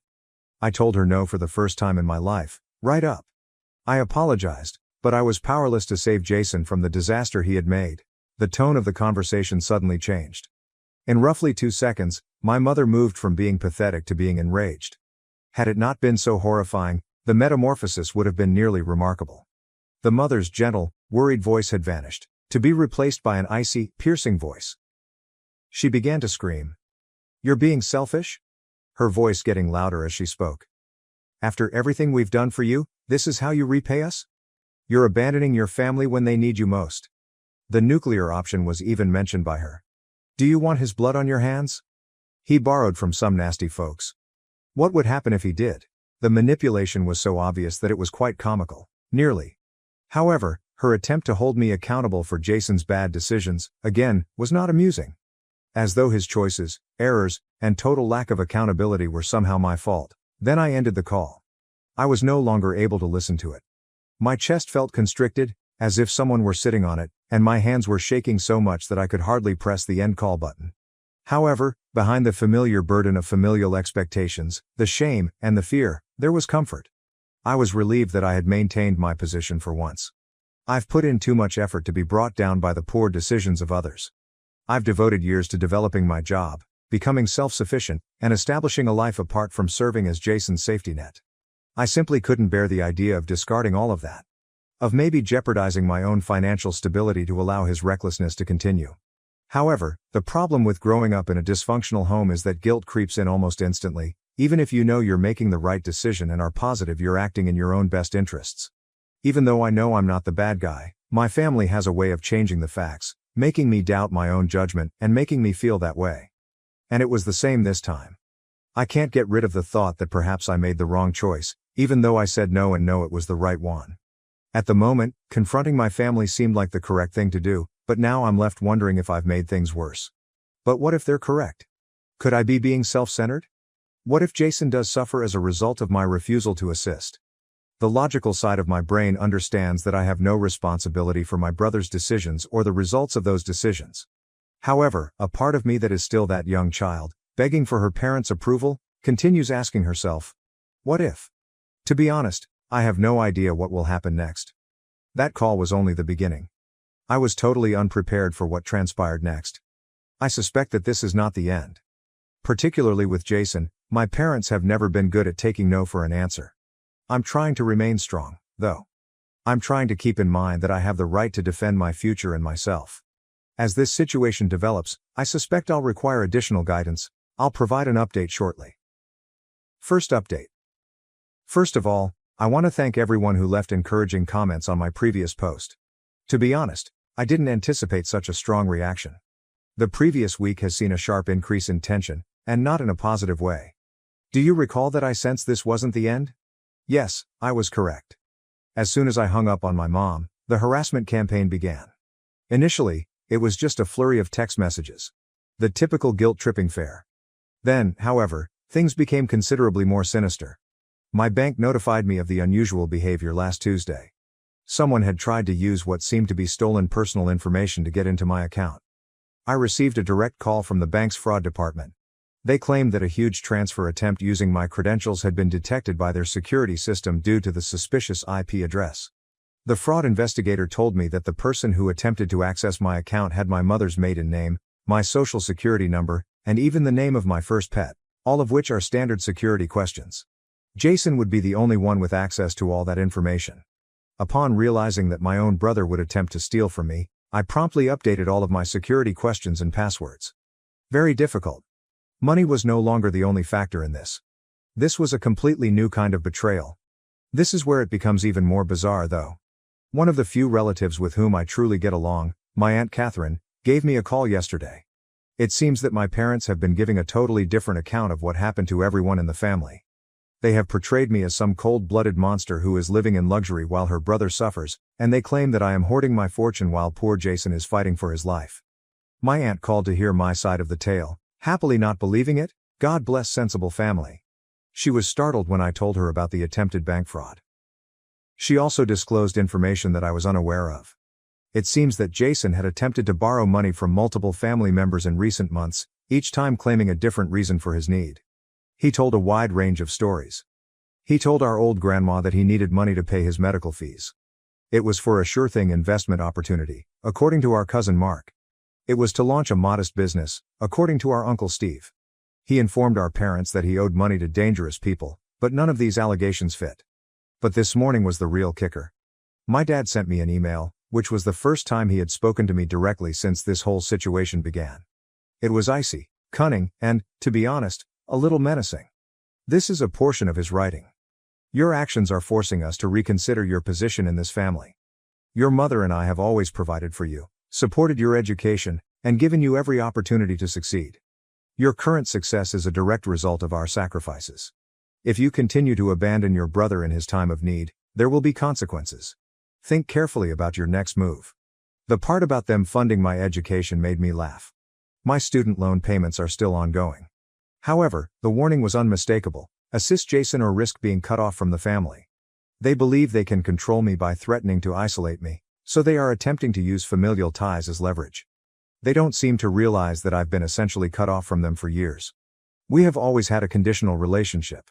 I have to take care of Jason, I have to play the part they put me in, and I have to accept their perverted definition of family devotion. I have discussed the attempted account hack with the IT security team at my firm. They are assisting me with protecting all of my gadgets and accounts connected to my job. Additionally, I've begun recording every single text, email, and voicemail. Even if I find it hard to believe, I must gather proof against my own family. The most bizarre aspect of it all? Jason's girlfriend, or ex-girlfriend, depending on their present situation, sent me an SMS. Jason has been acting strangely recently, she told me.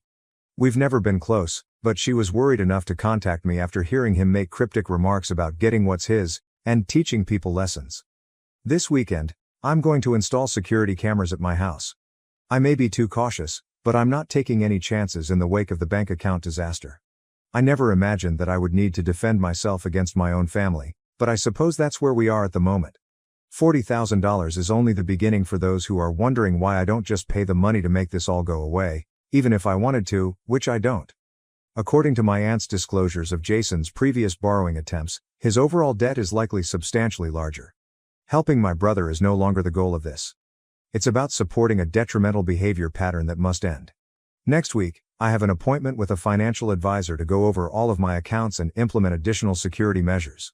In order to understand my alternatives in the event that the situation worsens, I'm also thinking of talking to a lawyer about the attempted fraud, not necessarily to file charges. If something important occurs, which is likely to happen shortly given the current state of affairs, I'll provide another update. I appreciate you letting me vent, and I want to thank everyone who commented on my previous post and shared similar experiences. Knowing that I'm not the only one coping with this type of dysfunction in my family is comforting. Second update. I made the decision to speak with Jason face-to-face following the attempted bank fraud I detailed in my previous update. The events that followed were startling and yet completely expected.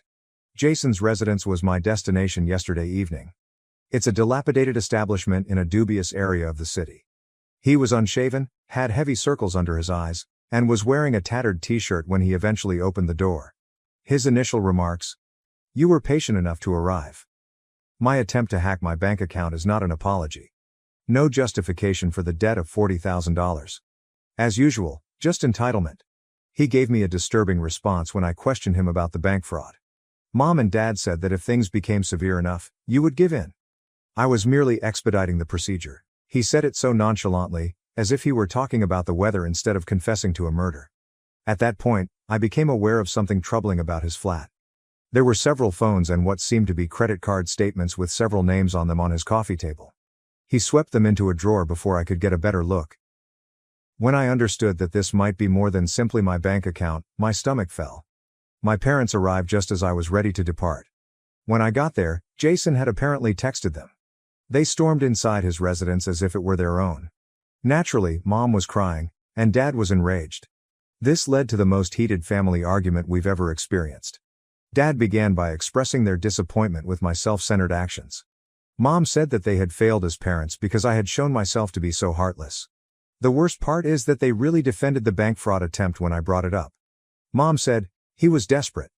When you declined to assist, what option did he have? People sometimes make mistakes when they're backed into a corner," Dad continued. What I was hearing was unbelievable. "So, if it involves family, is identity theft acceptable?" I inquired. How did they react? No matter what, family helps family. I lost it at that point. Years of repressed annoyance were released. I explained to them how their favoritism had impacted me and how Jason became the person he is today as a result of their enabling. I cited concrete examples, such as their refusal to assist me with my college tuition while paying for Jason's unsuccessful attempts, their repeated attempts to coerce me into giving him money, and their persistent manipulation of my emotions. What did Jason say? "At least I'm not a stuck-up bonite who thinks she's better than everyone else," he grinned. In fact, Mom gave a nod of approval. I came to the important realization that they would not change at that point. Never. Money was no longer the only factor in this. This concerned a family relationship that was essentially poisonous and would never get better.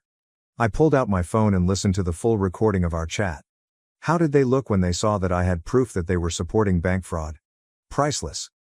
"This recording goes straight to the police if anything happens to my accounts again," I declared.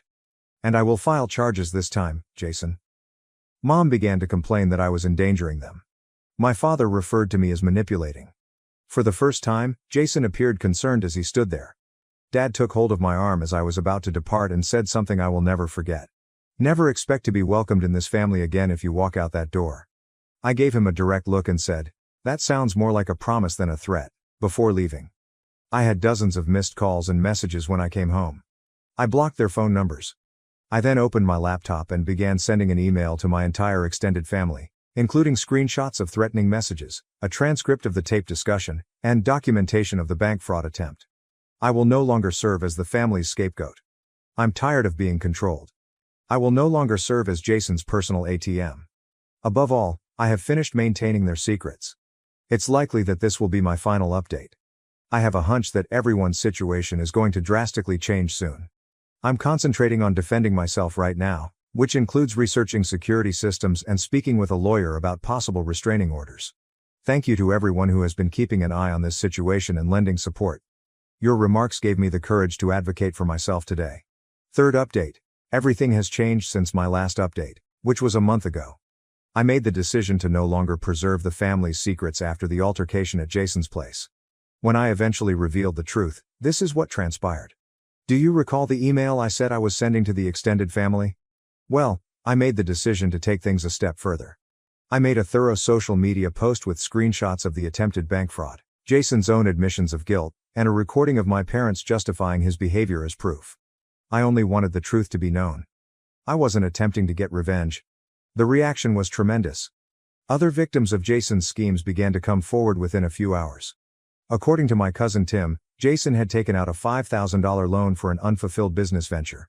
Aunt Beth said that he had persuaded her to co-sign a loan, which she is currently repaying.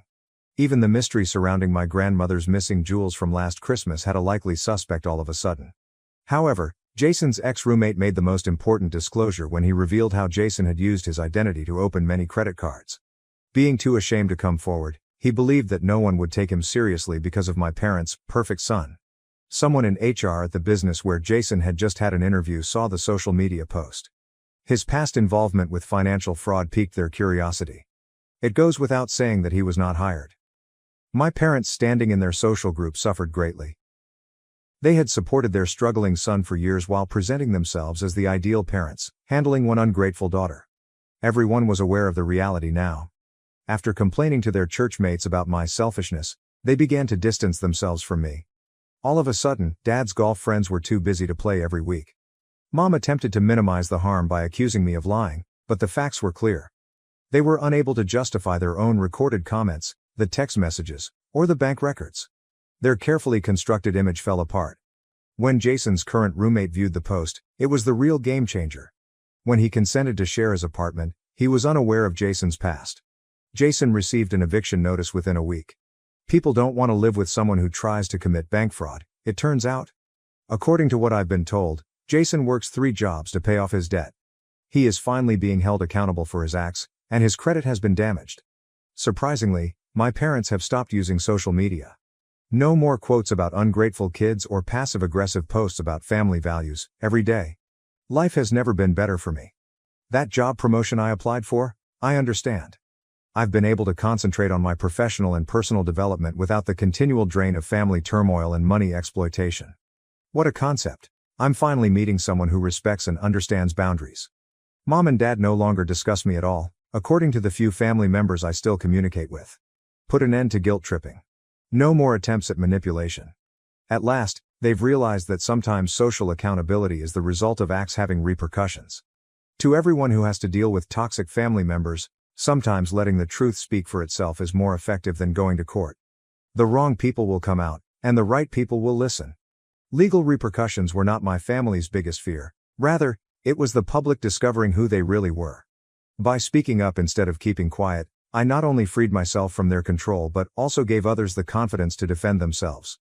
We appreciate everyone who has supported and followed this adventure. I feel really free for the first time in my life. It's acceptable when the family you were born into isn't the one you need. Now, I'm assembling my own network of people that respect integrity, accountability, and sincere concern for others. My last update will be this one. Now that the story is over, I'm prepared to begin a new chapter free from guilt, deception, and the never-ending weight of providing for others. And what do you know? No lawsuit ever could make that feel better. I discovered my sister's secret income, property damage, and exploitation, so I kicked her out and sued for compensation.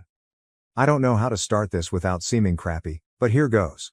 For 6 years, my sister Jess, 25, has lived with me, a 27-year-old IT professional. It started with me wanting to do the right thing as the older brother and spiraled from there. Context: Jess got pregnant at 19. I won't go into detail, but it wasn't good. She had little assistance, and our mother, who raised us as single parents, wasn't financially or emotionally able to help her.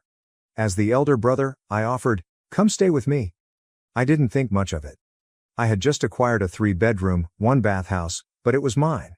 I was proud of my years-long savings for that house. Like a sturdy base, you know? Jess was meant to stay for a few months to figure out her life. I sometimes assisted with the baby at night and made her feel comfortable. A few months became a year, then 2, then 6. At least Jess wasn't worthless. She generally cleaned her portion of the house and helped with shopping and shared places when her first child became older. She never paid rent. Not once. At first, I didn't want to be that person, so I didn't ask her. When I heard she was a single parent, asking for money felt wrong. Her life became pleasant over time. While living here, she had a second child, don't ask about the dad, and what started as a place to sleep became her life. My nephews, her boys, considered my house their home. I probably kept it going because I felt obligated to her. Jess and I had a difficult childhood. Our mom tried, but we were broke, and I always promised myself I'd improve. I'd help my family in need. Personally, I prefer my nephews.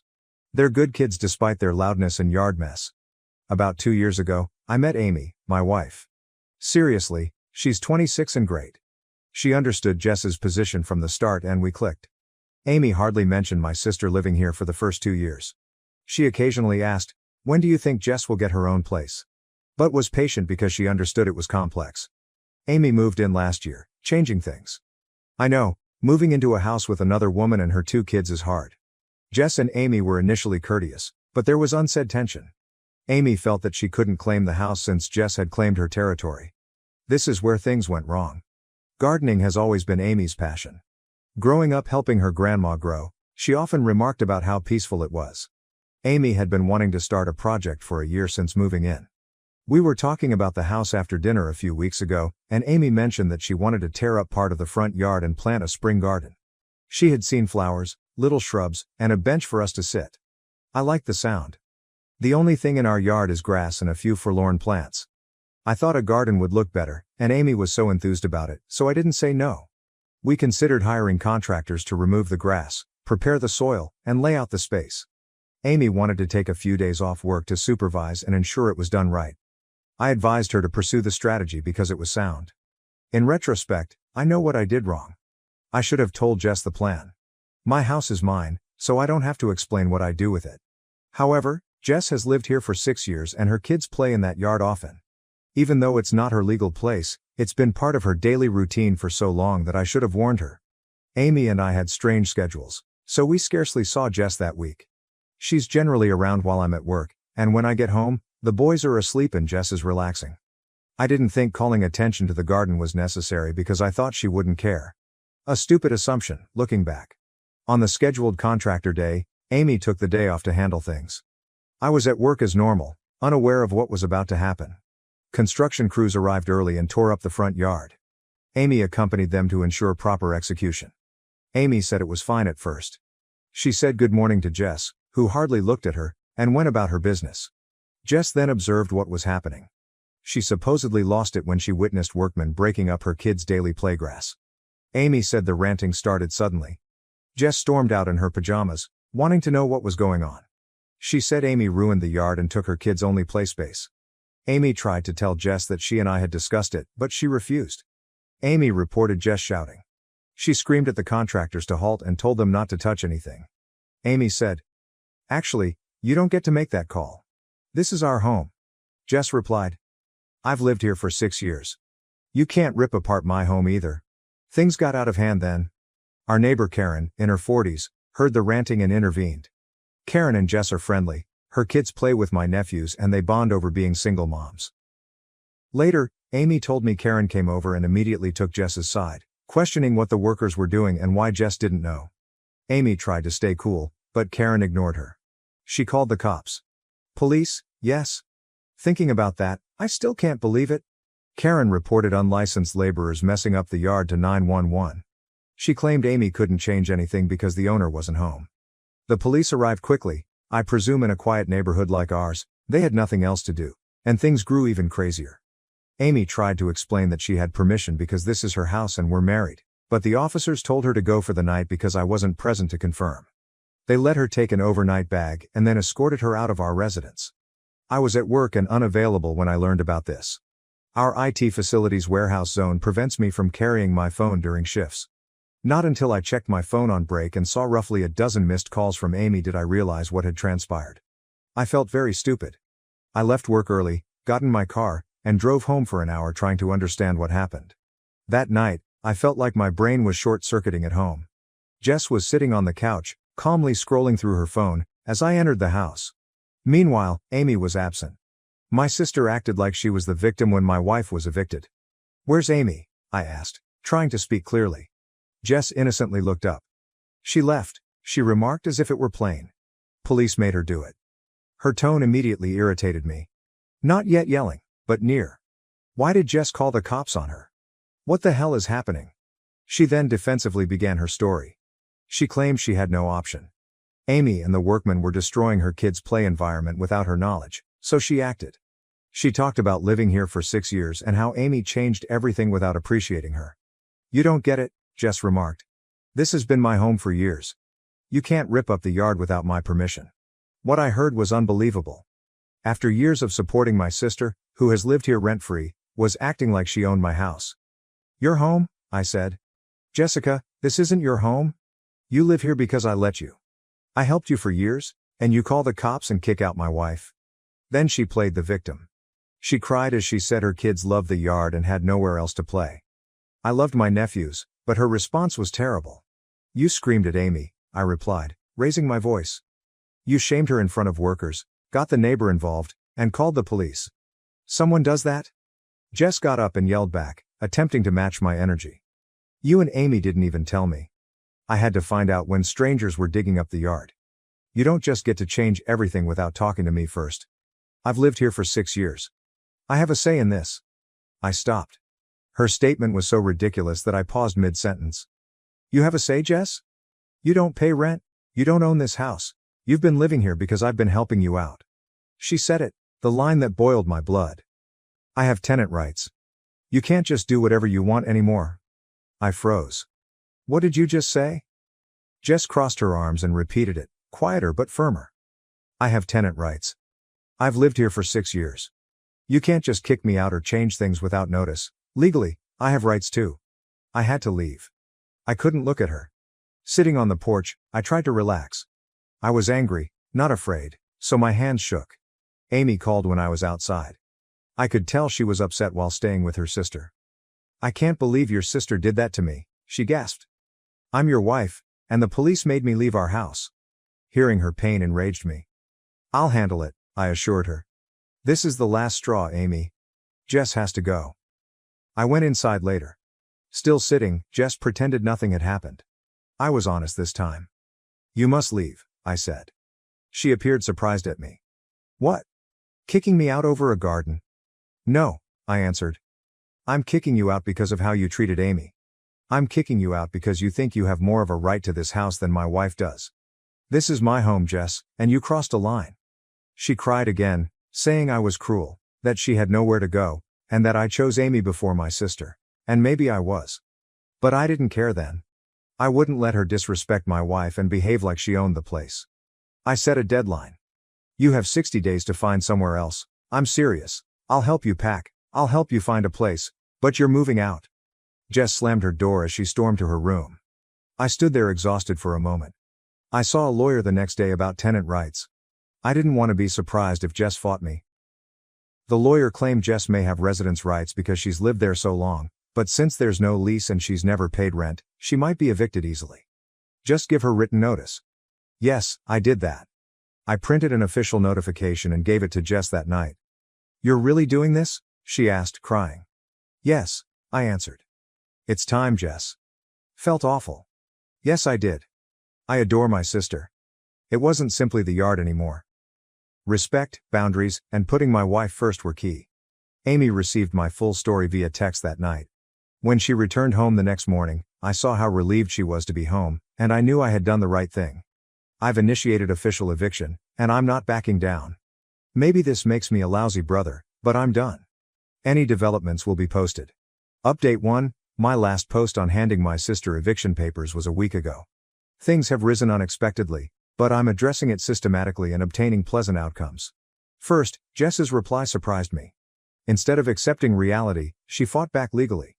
She engaged a cheap consultation lawyer who assured her she had squatters' rights. Her lawyer wrote me a threatening letter alleging she had equal property rights after 6 years of residence. They didn't realize I'd already consulted an eviction-specialized real estate attorney. Jess has fundamental tenant protections, but her situation is weak, my lawyer said. She has never paid rent, and we have no written agreements governing her stay. All paperwork lists me as the sole owner and my wife, Amy, as a legal resident. Better yet, my lawyer said her garden axe helped us. It shows antagonistic behavior toward legitimate property owners. What about Karen, the neighbor who phoned the police?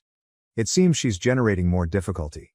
She wrote on our neighborhood Facebook page that I'm evicting a single mother and her children. She tried to arrange a protest outside our house. My lawyer wrote her a cease and desist letter saying that her activities could be harassment and interference with court procedures, which backfired catastrophically. The most intriguing development was Karen's unexpected police visit. Falsifying police reports of unlicensed buildings might have consequences. She may be charged with making a fraudulent police complaint. Her attitude changed so rapidly afterward. She hasn't spoken in days. Since this began, neighborhood dynamics have changed substantially. Some neighbors initially supported Jess, likely because she had portrayed herself as a suffering single mother for years. After Karen's failed protest and Jess's financial predicament became public, people's views changed.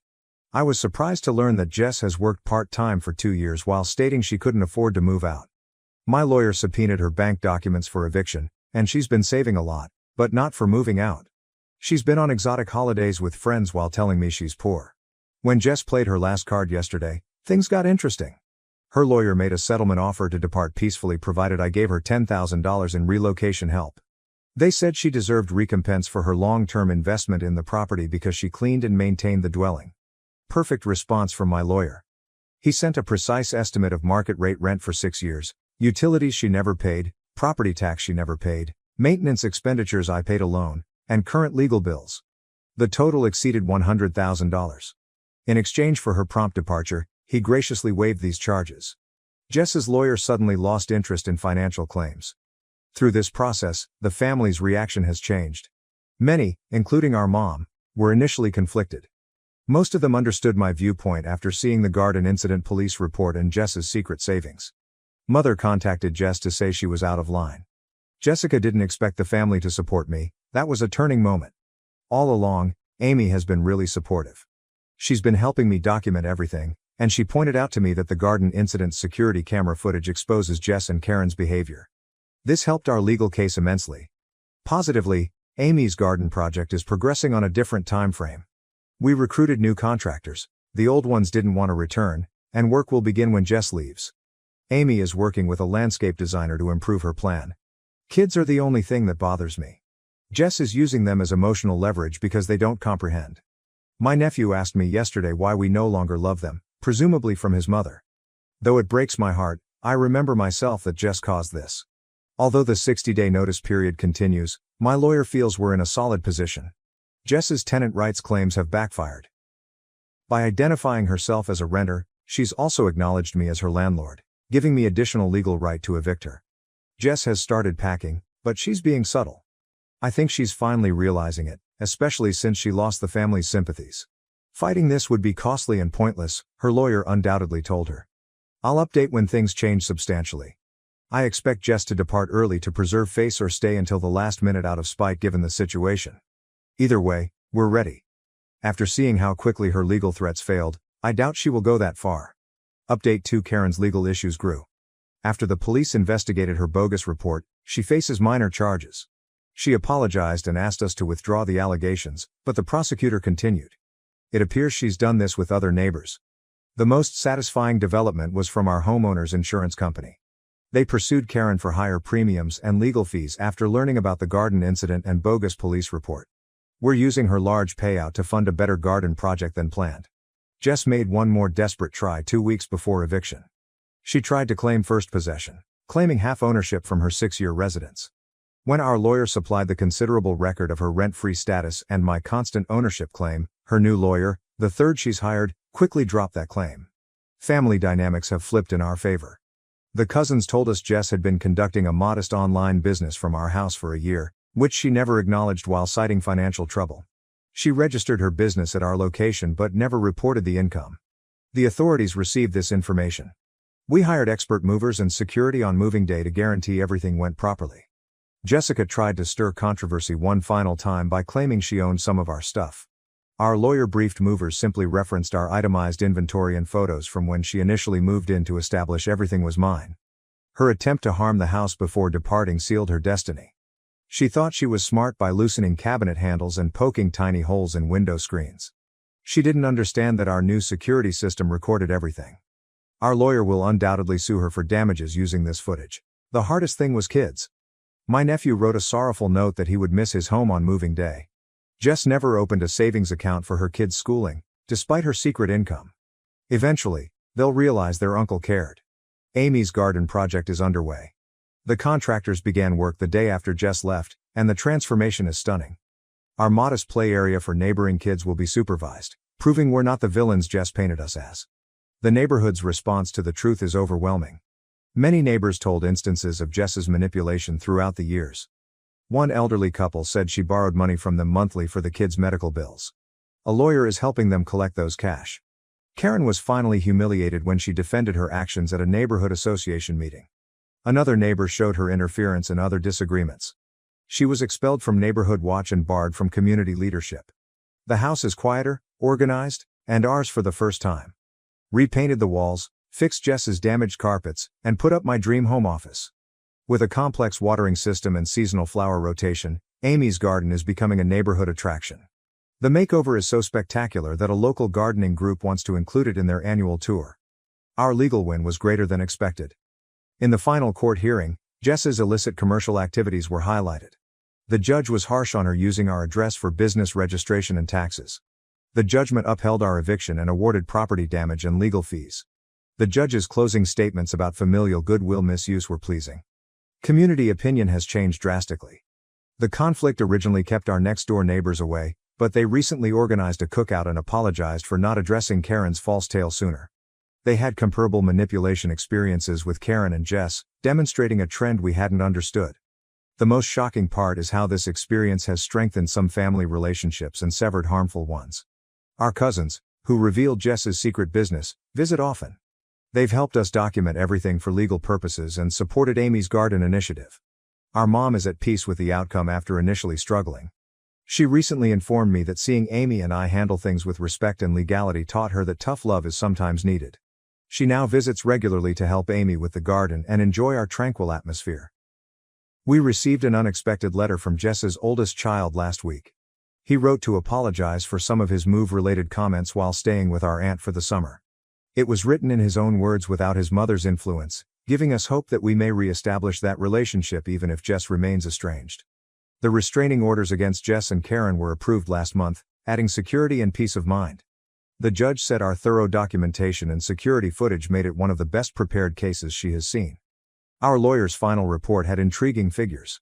Nearly $150,000 was spent on rent, utilities, and damages over 6 years.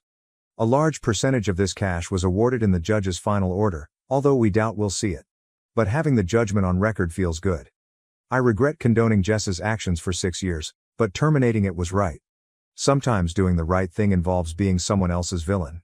Amy and I are finally enjoying our home as we should, and our legal protections ensure Jess can never do this again. For comparable situations, document everything, hire a qualified lawyer, and don't let emotional manipulation take over your property rights. The preceding few months were difficult, but perseverance paid off. Our home is finally ours, and justice was more rewarding than I expected. Finally, thanks to the Reddit community. I survived this process thanks to your comments on my earlier writings. You all gave me great legal advice, and your tales helped me feel less alone. Many thanks to those who suggested the security cameras, They were essential evidence. This community's insight and support helped us win justice. Please pardon me as I help Amy with her new butterfly garden section. When you have your own space, you can do incredible things. Evicted by my parents, I secretly bought their house and tripled the rent to rewrite my own destiny. Things began to go downhill, or uphill, depending on your perspective. I worked part-time in a low-paying grocery store at 22 to finish my degree. Tom and Linda, my parents, pressured me like they owned my life. Every day, they pushed me toward their ideal life. They thought they knew best yet didn't know my wishes. I stealthily eat my mom's overcooked meatloaf at dinner on Thursdays. Though it felt like chewing cardboard, I didn't say anything for fear of a sermon on my ungratefulness. Dad abruptly asks, "How's that business degree?" In his usual concerned dad manner. Though preparing, I knew this talk would happen. My stomach fell as my heart raced. Rip off the bandage. I set my fork down, staring at the clump of peas I'd been pushing around my plate like a 5-year-old. About that, I shakily responded. I've contemplated changing majors. Room fell silent. The hallway clock ticked. Then I knew what was coming. Changing majors? My dad nearly gags on food. Only when angry would he glow scarlet. Yeah, I want to switch to computer science, I said, trying to communicate clearly. It felt like a firing squad. Before I finished, my mom answered sarcastically.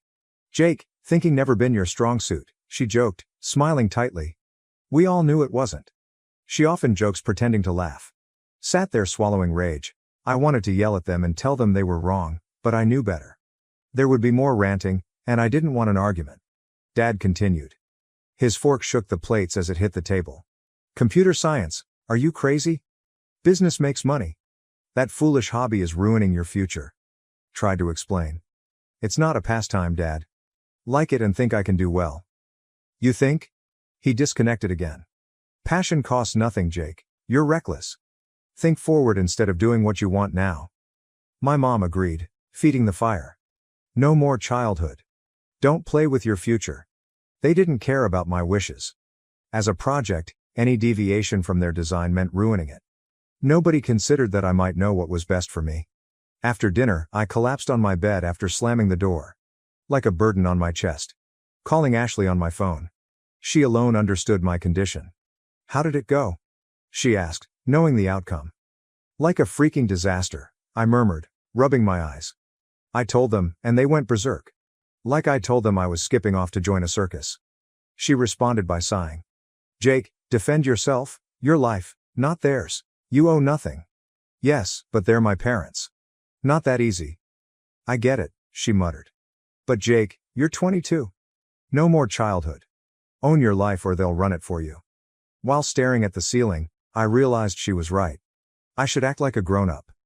The next morning, I felt dread and resolve as I informed them honestly that they could no longer dominate my life. My pulse raced as I went downstairs and discovered them watching TV in the living room. Mom, Dad, we need to talk, I said shakily but firmly. After my dad muted the TV, everybody looked at me like they expected big news, which it was. Switching to computer science. Dad frowned. You're not. I persisted this time. I chose this as an adult. I hoped they would give me it, but Mom stood up with her arms crossed. If you're an adult, you can support yourself, she said coldly. You have 24 hours to pack and leave. I was riveted, like my brain couldn't comprehend what she said. What? I succeeded? You can't be serious. My dad snaps. Oh, we're serious. You want to decide? Fine. You're doing it alone. I forget my walk back to my room, but I felt betrayed, like they were looking for an excuse to push me out. I was their son, but they treated me like garbage. I called my best friend Mike from my room without trying to talk well. I said, dude, they kicked me out, shaking my hands. I don't know what to do. Mike immediately said, pack your stuff, man. Stay with me. I discovered it while packing my clothing in a duffel bag. My parents threw me away like trash. Despite how bizarre it sounds, I felt relieved. They no longer controlled me. Not sure what that meant. I slept in Mike's house trying to figure out what happened after getting expelled, but it felt like my life had changed.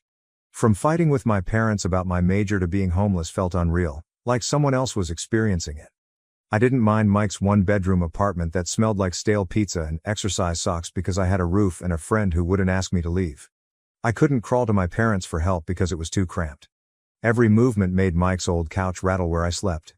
Every time I finished my homework, my mind would replay what happened. It seemed like my mind wouldn't let me forget I didn't have a home.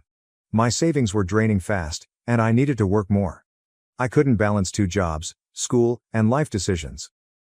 Ashley recommended we eat lunch at a cheap sandwich cafe near Mike's to relax after she couldn't fix my problem. As I hadn't eaten much since leaving home, I figured going out might help. "How are you doing?" she inquired, eating her sandwich. I shrugged. "Honestly, not good. I can't concentrate at school, and my money is running out. I doubt I can continue." She gave me the compassionate look everyone has given me since I told them what happened. "Jake, you're trying. Just a blip." Joyless laughter. "Yes, a mountain-sized bump." She held my hand across the table. "You'll understand. You've always been brilliant, even if your parents don't know." Her kind words didn't change the fact that I was stuck in a situation I couldn't escape. I felt like I was treading water to avoid drowning. After lunch, I worked on my assignments at Mike's, but as I looked at the computer screen, I realized I was getting behind. My grades were decreasing, and I was considering dropping out. I didn't want to, but other options were running out. After several weeks of no improvement, my money fell, and I realized I had to choose. Mike could only cover so much, and I couldn't keep freeloading on him. Leaving college seemed like giving up all I'd worked for. Signing the paperwork in the dean's office made me feel like a failure. My aim of being the first in my family to graduate college was disappearing like everything else. After leaving that office, I realized I had no degree, strategy, or money. I gazed at my phone on Mike's couch that night, unsure what to do. Ashley always called to check on me. "Now the plan?" she whispered. "I keep looking for work, but nothing comes through. Like every door is closing on me." My caller hesitated, clearly trying to cheer me up. "You won't give up?" "I don't have a choice," I said, trying to speak clearly. "Today I dropped out." "Oh, Jake," she said. "The end is not here. Find something." "I know you will." I wanted to trust her but was losing hope. For days, I applied for every job I could find, but Sunnyside Restaurant, a decrepit restaurant that hadn't been cleaned since the 1980s, was the only one that offered anything. Flipping burgers and mopping floors was better than nothing since I needed money. I had something despite the long hours and minimal money. Earl, my manager, barked directives like boot camp as I pounded grease-covered burgers on the grill. Maybe Earl witnessed my hard work. He was tough and only cared about money. After a month at the diner, Earl approached me during a break. "Nice work ethic, child. Want more hours?" My forehead was sweaty, so I wiped it off to look engaged. "My friend needs a better paying night guard at this downtown office building. You in?" No consideration required. "Yes, I'm in." Flipping burgers by day and guarding an empty building at night, though unglamorous, it was something. I stopped affording sleep and was exhausted most nights, barely able to open my eyes, but I had to survive. Ashley kept sending me links to tech internships to get me back on track, but I didn't have time or energy to apply. I live for survival now. Every night, as I sat in that dark, empty office building staring at the city's flashing lights, I wondered, how did my life become this way? A few months earlier, I had aspirations and a future. Now I was surviving one shift at a time. The worst part was seeing no way 2 jobs were hell. The cafe was filthy and the nights in that empty office building were mind-numbing. I lived in a beat-up knapsack, slept 4 hours a night, and sipped energy drinks like water. I was making money, not much, but enough to keep me going. Mike didn't say anything, but I think he was glad I could help with rent. I didn't want to be the guy freeloading off my closest friend as my life went apart, so I handed him everything. A random meet things changed quickly when this guy came in for lunch while flipping burgers at the diner. I don't know if it was chance or the universe providing me a break. First, I didn't notice, just another customer. He looked fatigued, like the rest of us who worked too many hours for inadequate pay. After supper, he paid at the counter and gazed at the computer screen behind the register as I gave him his change. I practiced coding on break to keep sharp. He asked casually but suspiciously, "You're into coding?" I nodded, trying not to look thrilled. "I taught myself. Hopefully it will be a career. I could have something for you. My organization requires entry-level IT professionals. Not fancy, but a start." I blinked, questioning what I heard. "Seriously?" "Yes." He shrugged. "Send me your resume, I'll represent you." I accepted his business card shaking, hoping for a bit of hope after months. That night, I ignored my double-shift exhaustion and started my laptop resume, which was imperfect but something. I wrote Mike before overthinking it and trying not to get hopeful. Turning point.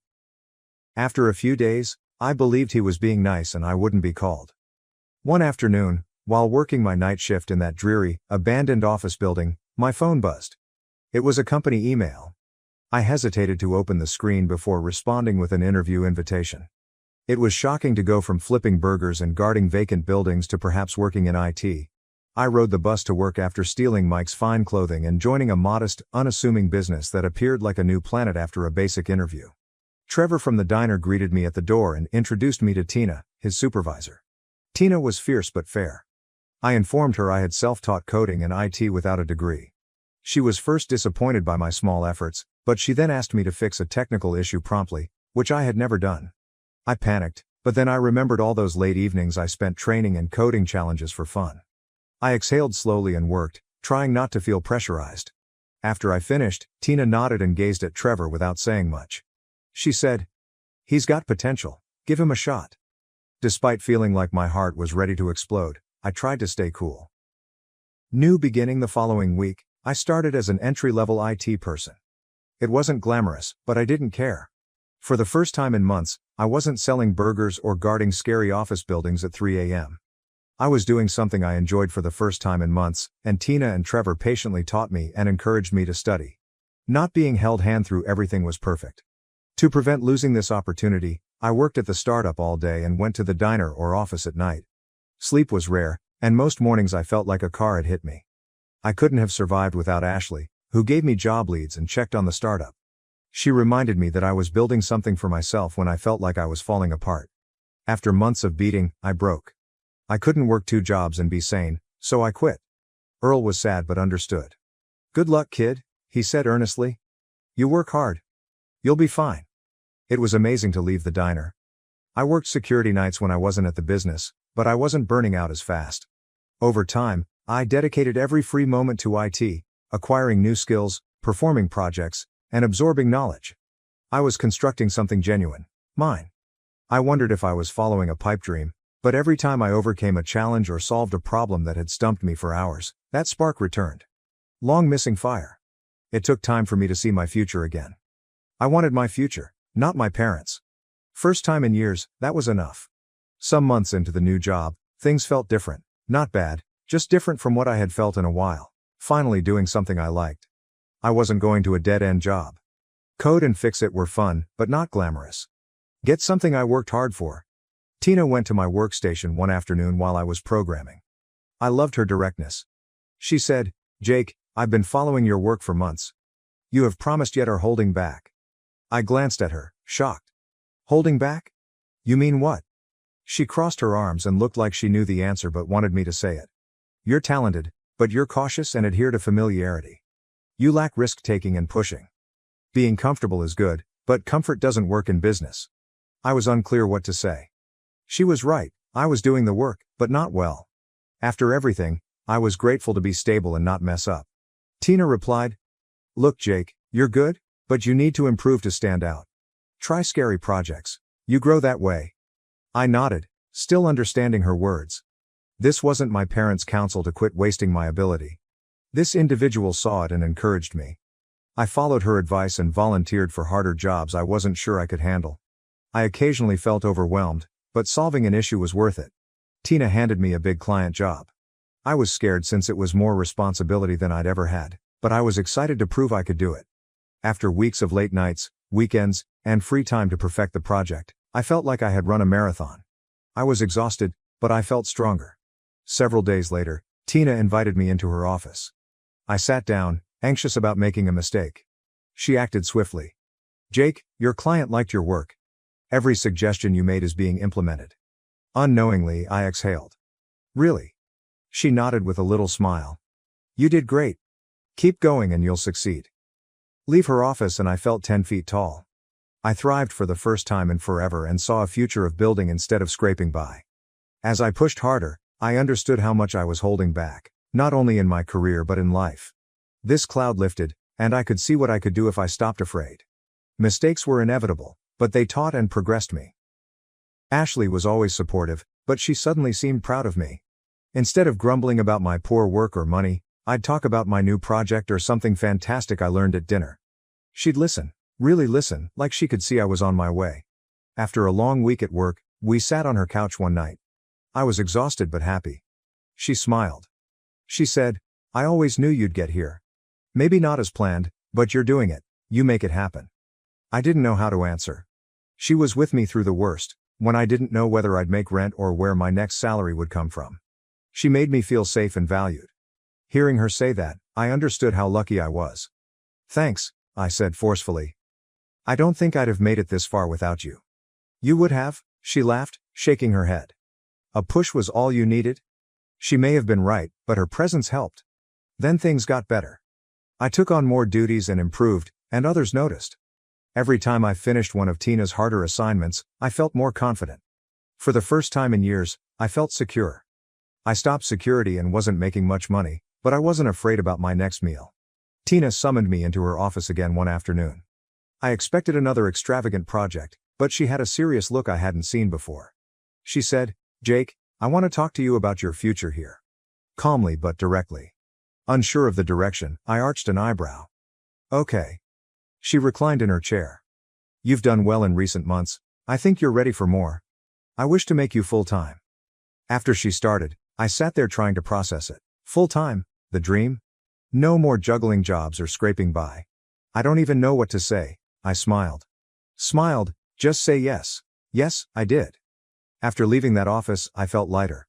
All the strain, sleepless nights, and self-doubt were worth it. I arrived, though not as planned, and that felt good. Being promoted to full-time was like visiting a new planet. For the first time, I felt like I was doing something meaningful for myself and others without working a miserable side job. It was steady. After attaining that milestone, work got frantic. Tina meant it when she said I'd get additional responsibilities. I led teams for the first time and managed impossible deadlines on larger projects. My to-do list sometimes made me worry how I would do it all, but I had to. Every day was a challenge, but it was the kind that made me feel alive. It was significant to be trusted to do the job while still learning. Tina summoned me into her office again one afternoon.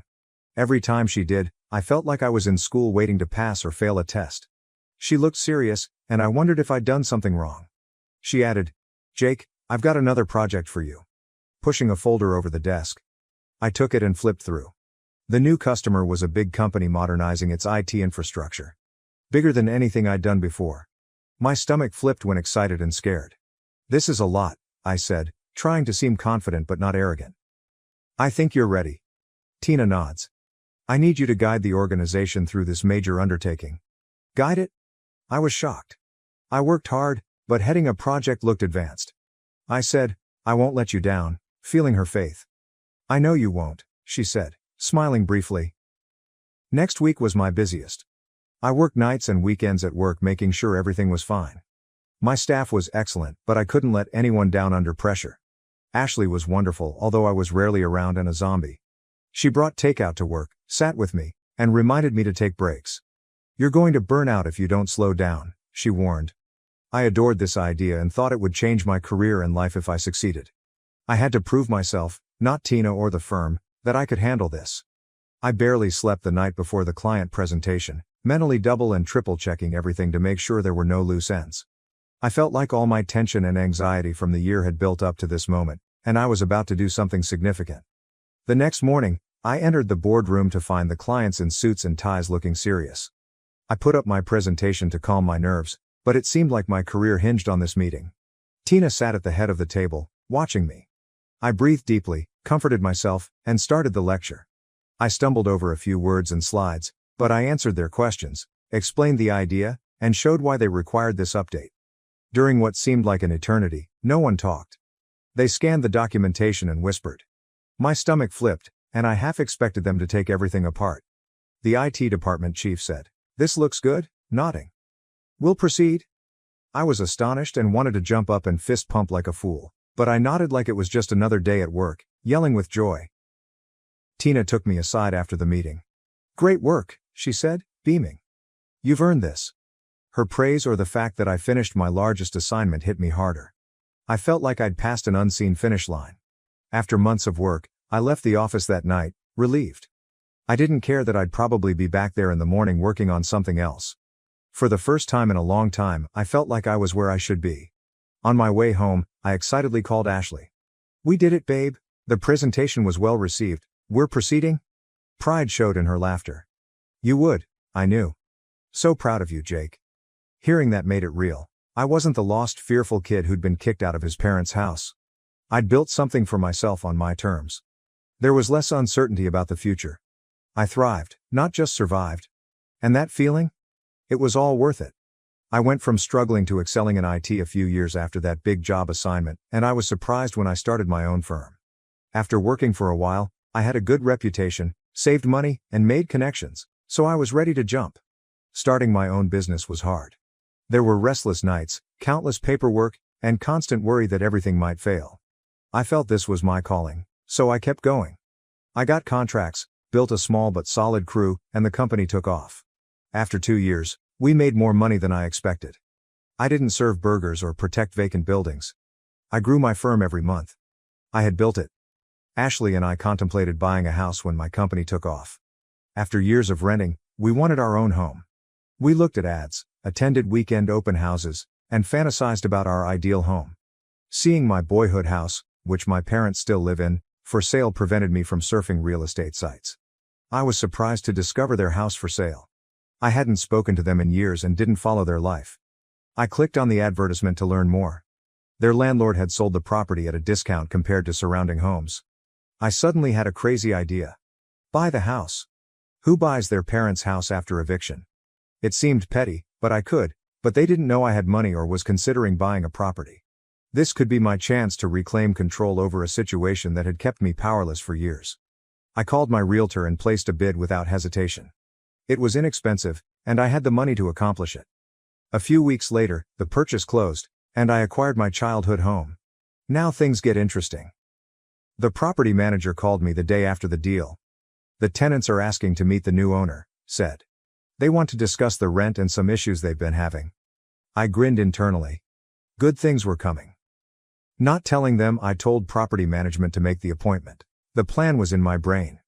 After parking my car in front and knocking like a landlord, Dad answered the door. He was surprised but didn't recognize me because we hadn't seen each other in years. I didn't appear like the guy who left their house with a duffel bag and no plan. "We're here to meet the landlord," he exclaimed. "That's me," I said, entering like I owned it. He blinks in amazement. "Wait, what? You're the landlord?" "Yeah," I said, trying not to laugh. "I bought the place." My mom came from the living room, wide-eyed. "Jake," she shouted. "Why are you here?" I smiled and leaned against the wall. "Well, I'm your landlord now." They were speechless, still absorbing the fact that the boy they kicked out years before owned their house. Though I wasn't celebrating, it seemed fair. Business was my obligation. I began. "So," breaking the awkward quiet. "About the rent." They stared at me unprepared. I stated, "I'm tripling it," calmly. Dad was stunned. "Triple it? You're kidding." I replied, "Oh, I'm dead serious. Property values have risen, so I need a reasonable return on my investment. Rent is rising, a lot." Mom shook and reasoned with me. "Jake, we can't afford that. You know we can't." I shrugged. "That's not my issue. You can pay the new rent or move. Up to you." Though tough, I wouldn't back down. Years ago, they kicked me out, so now I set the terms. The stunned couple may have realized they had no choice but to stand there with no credit and no options. I left after an awkward talk to let them figure things out. I drove away feeling satisfied, vindicated, and hollow. I proved them wrong and succeeded despite everything they did to me, but as I drove away from that house, I realized that rent hikes and property ownership couldn't fix it. This was about release, not revenge. I wouldn't lower rent. Parents funded siblings, ignored me. I built my own success, uncovered their betrayal, and chose a new family over being the forgotten child. Hello, Reddit. I need to talk about something today. I'm 27 years old. I suppose you could say that I've been the one ignored my entire life. My younger brother Chris, 25 million, and older sister Sarah, 29 feet, are my siblings. It would be an understatement to suggest that they were always the golden children. In my parents' view, they could never do anything wrong, but I was just there. Sarah excelled academically as a child, consistently receiving straight A's and participating in all school-related activities before attending a prestigious Ivy League university. It was my parents' obsession. They couldn't stop raving about how delighted they were the moment she received her admission letter, I promise. They invited all of her relatives and friends to this lavish celebration party. We felt as though we were celebrating Sarah's academic achievement with a second Christmas. Chris, however, didn't have to make a concerted effort. For him, everything just appeared to go smoothly. Following Sarah's example, he enrolled in a prestigious graduate program. My parents also ensured that everything was prepared for him. They purchased him a new laptop, helped him move, paid his tuition, and more. Then there was me. I attended a state college instead of an Ivy League school. Although it was a fine school, I had the impression that my parents wouldn't boast about it the way they did about Chris and Sarah. They kind of nodded and muttered something like, "That's great, Michael," when I informed them I had been accepted, but I could tell they weren't really into it. No party, no celebration. If we ordered takeaway that night, I was lucky. I made an effort to ignore it, but as I grew older, I became more aware of how different things were for me than for them. The money was just as important as the attention. Consider the wedding of Sarah. $200,000 is no laughing matter. The setting, the catering, the dress, my parents went all out. They handled it like it was the biggest thing ever. Some members of our family were even flown in from out of state. They covered all of Chris's graduate school expenses and provided him with rent assistance until he was able to support himself. They also took care of his educational loans, so he didn't even need to worry about those. But me? I asked my parents for assistance when I was just starting out in my job and required some work-related tools, things that were necessary to even get started. I received $7,000. Please understand that $7,000 is a substantial sum of money. However, it kind of hurts when you contrast that with $200,000 for a wedding or fully covering someone's tuition. I felt like I was only receiving the bare minimum so they could claim to have been helpful. And it wasn't just the cash. I always felt like the odd one out whenever our family gathered together. Every discourse at family dinners revolved around Chris's most recent accomplishment or Sarah's fancy job. As they sat there, they would discuss their upcoming extravagant plans, vacations, or improvements to their homes. I would be sitting there consuming my meal while attempting to come up with anything to add to the discussion. What was I going to say though, really? It seemed like my accomplishments paled in comparison to what they were doing. Hey, I just finished a big project at work, and I'm still paying off my car.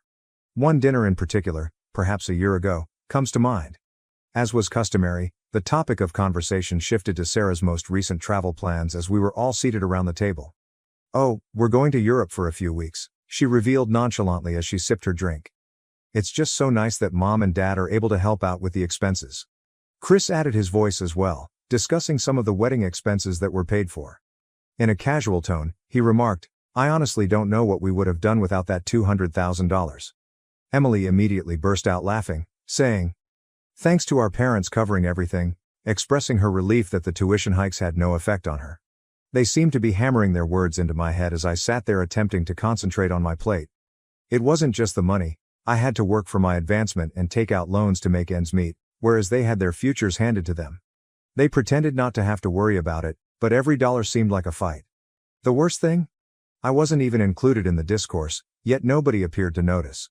My face became hot, my hands clenched beneath the table, and I could feel my irritation mounting until I was unable to contain it any longer. I whispered something to me. "Must be nice." There was silence in the room. Everyone was watching me. It was Sarah who spoke first. With a confused and annoyed expression on her face, as if she couldn't even begin to comprehend why I was unhappy, she questioned, "What's that supposed to mean, Michael?" I inhaled deeply while attempting to remain composed, but everything spilled out quickly. It means that not all of us get everything handed to us on a silver platter. Some of us actually have to work for what we need. They clearly didn't understand. As if it were no great issue, Chris simply shrugged and relaxed back in his chair. He smiled smugly and added, "Michael, you're always acting like you're the victim. Didn't Mom and Dad help you get those tools for work?" That struck a chord. Even though they gave me $7,000, it seems insignificant in comparison to what they have done for Chris and Sarah. I said, "Yeah, they helped, firmly. But $7,000 compared to hundreds of thousands? It's not the same, and you know it." As usual, Mom tried to defuse the situation. "Michael, we thought that's what you needed. We've always tried to give you what was fair." "Fair?" I asked, my voice bursting with resentment. "You think this is fair? You've given them everything. You've practically paved their roads for them, and I've had to build mine brick by brick." From there, the discussion took a turn for the worst. Everyone made an effort to justify themselves and claim that I was exaggerating. Dad shook his head and remarked, "You're exaggerating this?" "No," I replied.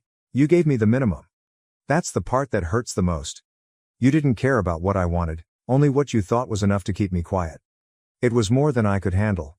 Without saying another word, I got up and walked out of the room, my chair making a loud scraping sound against the floor. I didn't turn around, but their voices followed me as I left the room. I was tired of constantly getting the leftovers and being the one who was forgotten. That night, I was furious and stormed out of the house. I don't believe I've ever been that angry. My heart was thumping in my chest, like if it were trying to escape. It seemed like the world was closing in on me with each step I took down the driveway. I had no idea where I was heading. I simply knew that I had to leave, far away. It was late, maybe around 10 o'clock, and there was silence on the streets. You know that spooky silence where everything seems a little too motionless? Yes, that was it. As I went, the only sound was the sound of my sneakers hitting the pavement. I wasn't in the mood for distractions, so I didn't have my phone out or my headphones on. I had to think. I kept thinking about the supper while I was walking, Chris's arrogant expression, Sarah's patronizing inquiries. They all seemed to be living in a bubble of privilege and were unaware of how oppressive it was for me. I was merely an outsider with a window into their lovely little world. My frustration grew as I gave it more attention. Why didn't I say more was a question I kept asking myself. Why didn't I actually give it to them? However, I later came to the realization that my words would have had no impact.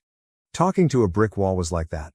I had my version of what happened, and they had theirs, and the two were never going to coincide. I eventually made my way to the park where I used to spend my childhood. The residence was only a 15-minute walk away.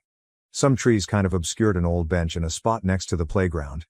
It was one of those locations you travel to when you simply need to escape from everything, and I needed that. I took a seat and simply gazed up at the sky while leaning back against the chilly wood. On this particular clear night, all the stars were visible. It would normally be soothing to me, but that night it didn't help. I couldn't stop thinking about how unfair everything was, how I had spent my entire life striving to fit in, only to be given scraps while my siblings had it all. I briefly considered not glancing at my phone as it buzzed in my pocket. However, my curiosity overcame me, and I took it out. It was Emily's text, of course. "Michael, where did you go? You need to come back. Let's talk about this." "Speak?" "Yes, exactly. I have previously heard that. Nothing in my family was ever resolved by talking. The routine was always the same. Mom and Dad would explain why things were the way they were, and I would be told to accept it. However, I wasn't in the mood for any more justifications this time. I stuffed my phone back in my pocket without answering the text.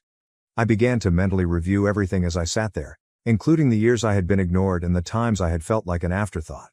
Even if I wasn't a flawless child, I still didn't deserve to be treated any less than the other kids. It wasn't truly about the money. It was about being appreciated and seen. And for whatever reason, my parents had come to the conclusion that Sarah or Chris's wants and aspirations were more important than mine. I'm not sure how long I sat there, but eventually the cold began to set in. The nights were growing colder, and fall was rapidly approaching. The wind sliced through the thin material of my jacket as I drew it firmly about myself.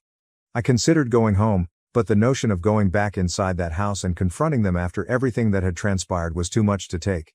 I became aware of something while I sat there. I was sick of battling for meager attention and support. I wasn't just angry anymore. I decided then and there that I was done. I'm done trying to fit into their ideal little family photo and to get them to notice me. With a renewed sense of resolve, I rose from the bench. It was time to put myself first and create the life I desired without continuously looking for their approval. I didn't require their sympathy or handouts. I was determined to make it myself and demonstrate to them what they had been missing for years.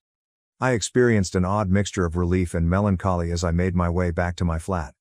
I was relieved that I was at last taking charge of my own life, but I was also sad about the familial relationship I was giving up. I felt like I was headed in the right direction for the first time in a long time, even though I knew it wouldn't be simple. I took a seat at my desk and began making plans as soon as I arrived home. I was determined to put my all into my profession and create something for myself. Maybe they'll realize what they've been missing out on for years when I've succeeded and reached my goals on my own terms. But I had a job to do for the time being. It was time to begin crafting my own narrative, one in which I was more than a supporting character in the accomplishments of others. I was prepared for the moment that would be my chance to shine. First update. Since my last post, which was around 2 years ago, a lot has transpired. I made a choice that would change the trajectory of my life following that terrible family supper. I had had enough of being the afterthought and the forgotten son. It was time to go out on my own, free from my family's support or meddling. I approached my task with a level of resolve I had never experienced before. I began by working longer hours and taking on more tasks and responsibilities at work. After my employer took note, I received a promotion offer a few months later. Though not very significant, it was a positive start. This company idea had always been in the back of my thoughts.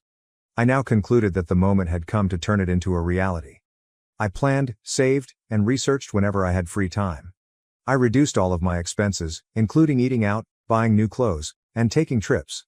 I invested every extra dollar in my company fund. I finally got enough money to launch my firm after a year or so of saving and planning. It was a digital startup that specialized in creating small business software. The initial months were harsh. I was working nonstop, attempting to balance software development, customer meetings, and all of the administrative duties involved in managing a company. After being impressed by my work, a local business owner referred me to his network, which was my first big break. All of a sudden, I had more clients than I could manage alone. My first employee was hired, followed by my second. I had a tiny staff working for me before I realized it. My confidence increased along with the business. I felt like I was actually succeeding on my own terms for the first time in my life. I was no longer living in the shadow of others. I was making something significant, something wholly original. My family was aware of the change, of course. Initially, Emily's texts were just inquisitive inquiries about my well-being. My answers were succinct and ambiguous. Then followed the family get-together invitations, which I graciously turned down because of my professional obligations. The first person to really push was Sarah. One day, she unexpectedly arrived at my workplace. Sarah's eyes widened as she took in the workplace when I walked out to the reception area. Although it wasn't very ostentatious, it was contemporary, polished, and obviously effective. Her voice was a mixture of astonishment and something else I couldn't quite pinpoint when she said, "Michael, this is amazing. Why didn't you inform us of everything?" I shrugged and spoke in a neutral tone. "I have been quite busy." She scowled, obviously dissatisfied with my response. "We have been concerned for you. You no longer attend family dinners. We hardly ever hear back from you." Their parents believe they have done something incorrectly. I experienced a little twinge of guilt. But then I recalled all those years of suffering and feeling inferior as they navigated life with the help of our parents. I said, "I'm doing fine. Actually, it's better than fine." For a while, I simply had to concentrate on my own life. My business kept expanding as the months passed. We expanded our workforce and relocated to a larger office. I even appeared as a rising entrepreneur to watch in a local business publication. My phone was inundated with texts from my family on the day the piece was published. They were all excited, proud, and celebratory. Alongside those emotions, though, I could feel their perplexity and perhaps even a hint of hurt that they were reading about my achievement in a magazine instead of directly from me. None of the mails received a response from me. A part of me felt grim satisfaction, and another part felt guilt. They were the ones on the outside looking in for a change. It was them who were pondering, inquiring, and attempting to comprehend. The next to get in touch was Chris. One evening, as I was leaving the office, he called. When I lifted him up, he said, "Hey, little brother? No talk for a long time. I read that article about your business. It was really amazing." I answered in a neutral tone, "Thanks. A lot of work has gone into this, but it's paying off." "Look," he went on, "we miss you, dude, even though I know the family has been acting strangely recently. This weekend, how about we have supper together? We may congratulate your success and catch up." I was tempted for a second. A part of me missed my family in spite of everything. I thought back to all those dinners, though, where I felt invisible. All the occasions when Chris or Sarah's accomplishments were highlighted above mine. I said, "Thank you for the invitation, but I have a lot of work to do right now, perhaps at a later day." Even though my accomplishment was fulfilling, I realized as I was driving home that evening that it hadn't made things better with my family. It had, if anything, made it wider. I was pleased with my accomplishments and pleased that I had completed everything by myself. However, my success came with a loneliness I hadn't expected. I wasn't prepared to close that gap though. Not quite yet. I had been the family's afterthought for far too long. I wasn't sure whether there was still space for them in my own story, which I was now writing. I would deal with whatever came next on my own terms. Second update, about a year and a half has passed since my last post, And my life has changed drastically once more. The expansion of my tech company has surpassed my wildest expectations. We now serve mid-sized businesses throughout the state as part of our extended service offering. We were listed as one of the top 50 startups to watch in a major business magazine last month. My phone was inundated with congratulations the day the piece was published, but one in particular, a voicemail from my mother, stood out. "Michael, honey, it's Mom. We saw the article. Your father and I are so proud of you. We'd love to talk if you have a moment. Please call us back when you can." I was taken aback. My parents hadn't spoken to me directly in more than a year. I wasn't sure how to react after so much time, so I didn't call back right away. A week later, my assistant told me I had guests when I was working late. I was shocked to see my folks standing in the lobby. They appeared older and more worn out than I had recalled. When they saw me, their eyes glowed with a mixture of pride and apprehension, but Mom's hair had more gray and Dad's shoulders appeared to slump. Mom said hesitantly, "Michael, we hope you don't mind us dropping by like this. We simply had to see you." I escorted them to my office, where they gazed at the contemporary furnishings and the accolades that lined the bookcases. They hadn't seen the struggling child like that in a long time. "This is really amazing, son," Dad remarked in a rough, emotional voice. "You've accomplished a lot for yourself." The uneasy silence was broken by Mom. "We must apologize to you, Michael. After much consideration, we've come to the conclusion that we treated you differently from your siblings. We sincerely apologize for not seeing it at the time, but we do now." A lump formed in my throat. I'd been waiting so long to hear this, but I wasn't sure how to react when the time came. Dad bent over. "We're proud of you, son, not only for your accomplishments but also for taking on this challenge alone. We were oblivious to your abilities until you demonstrated them to us." After that we spoke for a while. I discovered that I was talking more about the setbacks and victories over the previous few years. It was odd, but in a way, it felt perfect, like the puzzle pieces were finally coming together. After a moment of hesitation, Mom continued, "There's something else we wanted to talk to you about, Michael." As our conversation came to an end, "We need your assistance." Immediately, I felt my guard go up. "What sort of assistance?" They looked at one another, and then Dad said something. "The family business is at issue. Son, we're in trouble. We haven't kept up with the changes in the market. Failure to upgrade promptly will put us in danger of becoming bankrupt." Mom hurriedly added, "Especially after everything, we hate to ask. However, we reasoned that given your technological and business acumen." I sat back, feeling a lot of different emotions. Even though their apology appeared genuine and I wanted to get back in touch, I couldn't help but feel suspicious. Was this the true cause of their unexpected arrival? At last, I answered, "I need some time to think about this. There's a lot to take in." With a hopeful yet nervous expression, they nodded. Mom gave me a hard hug as I walked them out. She whispered, "Michael, you are loved. Regardless of what you decide." I spent a lot of time sitting in my office after they went, gazing out at the city lights. I had put forth a lot of effort to prove myself and get here. My family was now requesting my assistance, right after I had achieved the height of my prosperity. I didn't miss the irony. There was a part of me that wanted to be the greater person and offer them assistance. However, a part of me that recalled years of feeling inferior wanted to say no, to let them know that I didn't need them any more than they had needed me. I understood that there was more at stake here than simply business. It had to do with family, forgiveness, and the kind of person I wanted to be. Whatever I chose would influence not just how I interacted with my family but also the type of man I was growing into. With my parents' number displayed on the screen, I took out my phone and gazed at it. Is it better to call or not? Is it better to assist or not? The later the night became and the quieter the city below, the more I thought about the choice.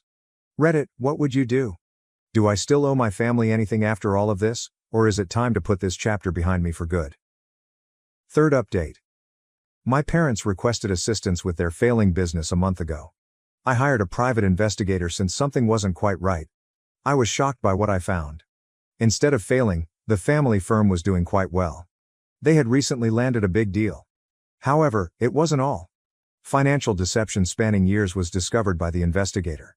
Inflating the costs of Sarah and Chris's education and marriages, my parents had been transferring funds into personal accounts. $200,000 for Sarah's wedding. A large portion of money was transferred to a covert investing account in her name. Emily's tuition was actually paid into a high-yield savings account, and Chris had a trust fund. In addition to favoring my siblings, they had deliberately worked to secure their financial prosperity at my expense. I was enraged. The deliberate choice to keep me out had been made during all those years of feeling inferior and struggling while my siblings navigated life. I summoned my legal staff to a meeting. There were certain dubious tax strategies that could lead to issues if they were discovered, even if the majority of my parents' acts fell into legal limbo. I invited my folks to come to work with me. They came with a hopeful expression, perhaps expecting me to assist them. When they saw my reaction, their faces sank. I said icily, "Sit down. We must speak." I presented all that I had found. I saw their expressions change from shock to guilt to dread with every admission. "How did you accomplish this?" With a trembling voice, I asked. "You were purposefully keeping me down while uplifting everyone else, even though I felt inadequate all these years." "Why?" My mom broke down in tears. According to my father's explanation, they viewed me as the self-sufficient, powerful one. He spoke in a hollow voice. I interrupted him, saying, "I don't want excuses. I want you to be aware of what is about to happen." I informed them that I had contacted the IRS anonymously about their dubious tax procedures. Additionally, I had provided Sarah, Chris, and Emily with proof of how they had profited from our parents' dishonesty. I remarked, "Your ideal family image is about to fall apart. And you can't buy your way out of it this time. Please, Michael," my father pleaded. "We can make this right. We'll put things right." I chuckled without humor. "That's the issue, Dad. You continue to believe that money can solve any problem. However, you cannot purchase my forgiveness. The years I spent feeling unworthy are irreplaceable." I got to my feet. "Go now. Never again do I want to hear from any of you. I no longer consider myself to have a family." My mother glanced back, crying, as they walked away. "You are loved, Michael, we always have." I gave her a direct look. "I don't want to be involved if this is how you define love." I stayed in my office for a while after they left, feeling a mixture of relief, betrayal, and rage. I was relieved that I could finally stop questioning my value and that I knew the truth. Sarah, Chris, and Emily sent me texts in the days that followed. Some were irate, some beseeching. None of them received a response from me.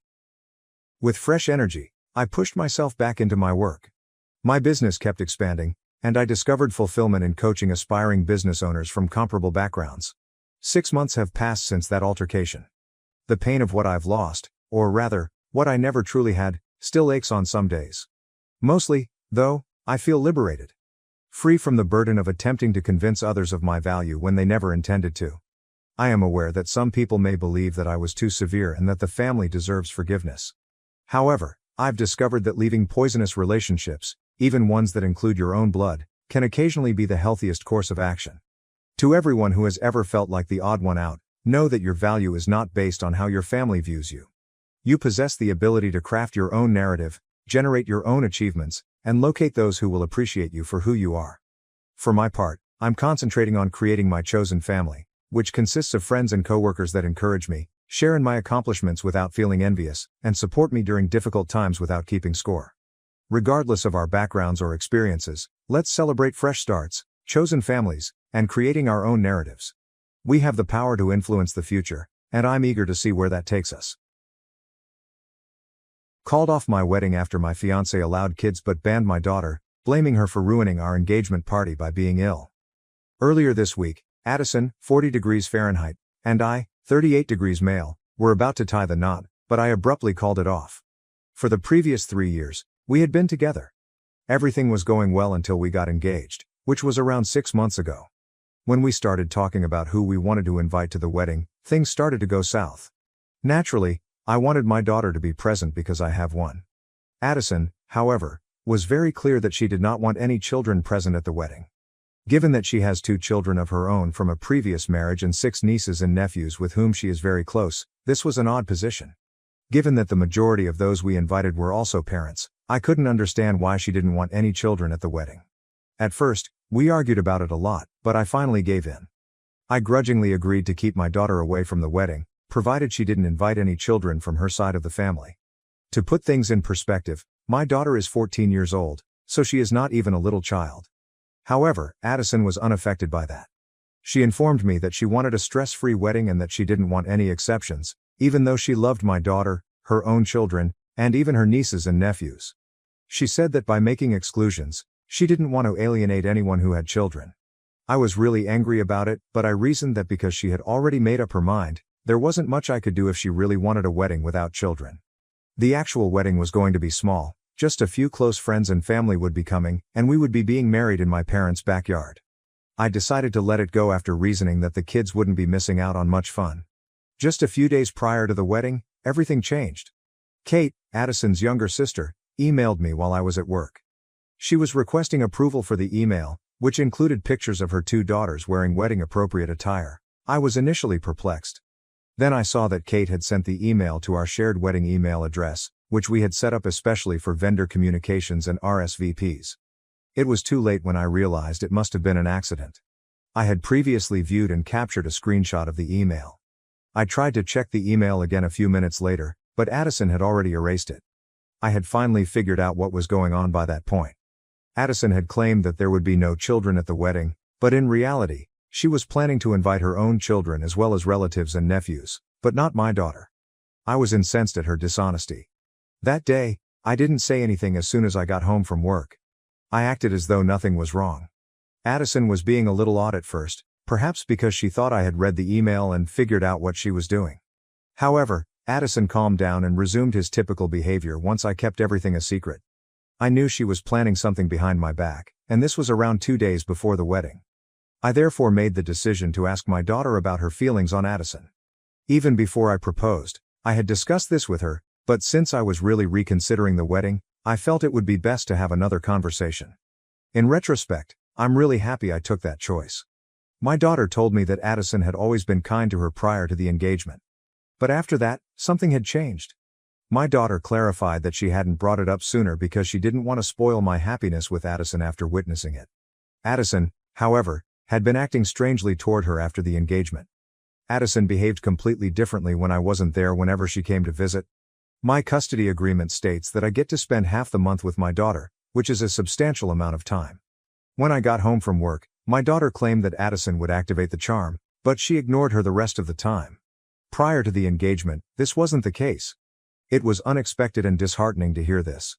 My daughter also revealed that she thought Addison no longer wanted her in her life when she learned that he intended a wedding without children. She believed it wouldn't matter, so she didn't even try to go. I felt so bad about myself for letting Addison convince me not to invite my own kid to my wedding. I made the decision to call off the wedding at that point. I talked to Addison the day before the wedding. After that, I didn't bother returning home. Addison called me multiple times, but I didn't answer. I told my parents to inform her that I would meet her on the wedding day because I knew she would get in touch with them next. I stayed with my daughter all day instead of returning home. By the end of the day, we both felt much better. I spent the night at a hotel after dropping her off at her mother's house. I arrived at my parents' house the following morning, exactly 1 hour before the ceremony was set to start. A few people had already arrived when I got there, including Addison's dad and both of her sisters, Kate and Amelia. Naturally, all 6 of their children were present, along with Addison's 2 children, who were all under 12 and running around the area. Addison hurried to meet me at the door as soon as she noticed me. She started by saying that Kate and Amelia couldn't leave their children behind, despite her having informed them that the wedding was child-free. She went on to say that her parents thought it would be odd if she married without her own children being there. I could tell she thought I was crazy because she was making up all these absurd excuses. However, I remained silent until she had finished speaking. Then she began asking me strange questions like where I had been the night before and why I was dressed the way I was. I simply got out my phone, showed her a screenshot of the email that Kate had inadvertently sent to our joint wedding email account, and laughed in her face. That was sufficient to silence her. She realized right away that she had been apprehended and that she couldn't get away with it by talking. It was already too late when she began to apologize. I informed her that I had spent the day before with my daughter and discovered that she had been treating my daughter differently for the past few months, ever since we became engaged. I didn't even want an explanation or an answer at this point. I simply informed her that we were done.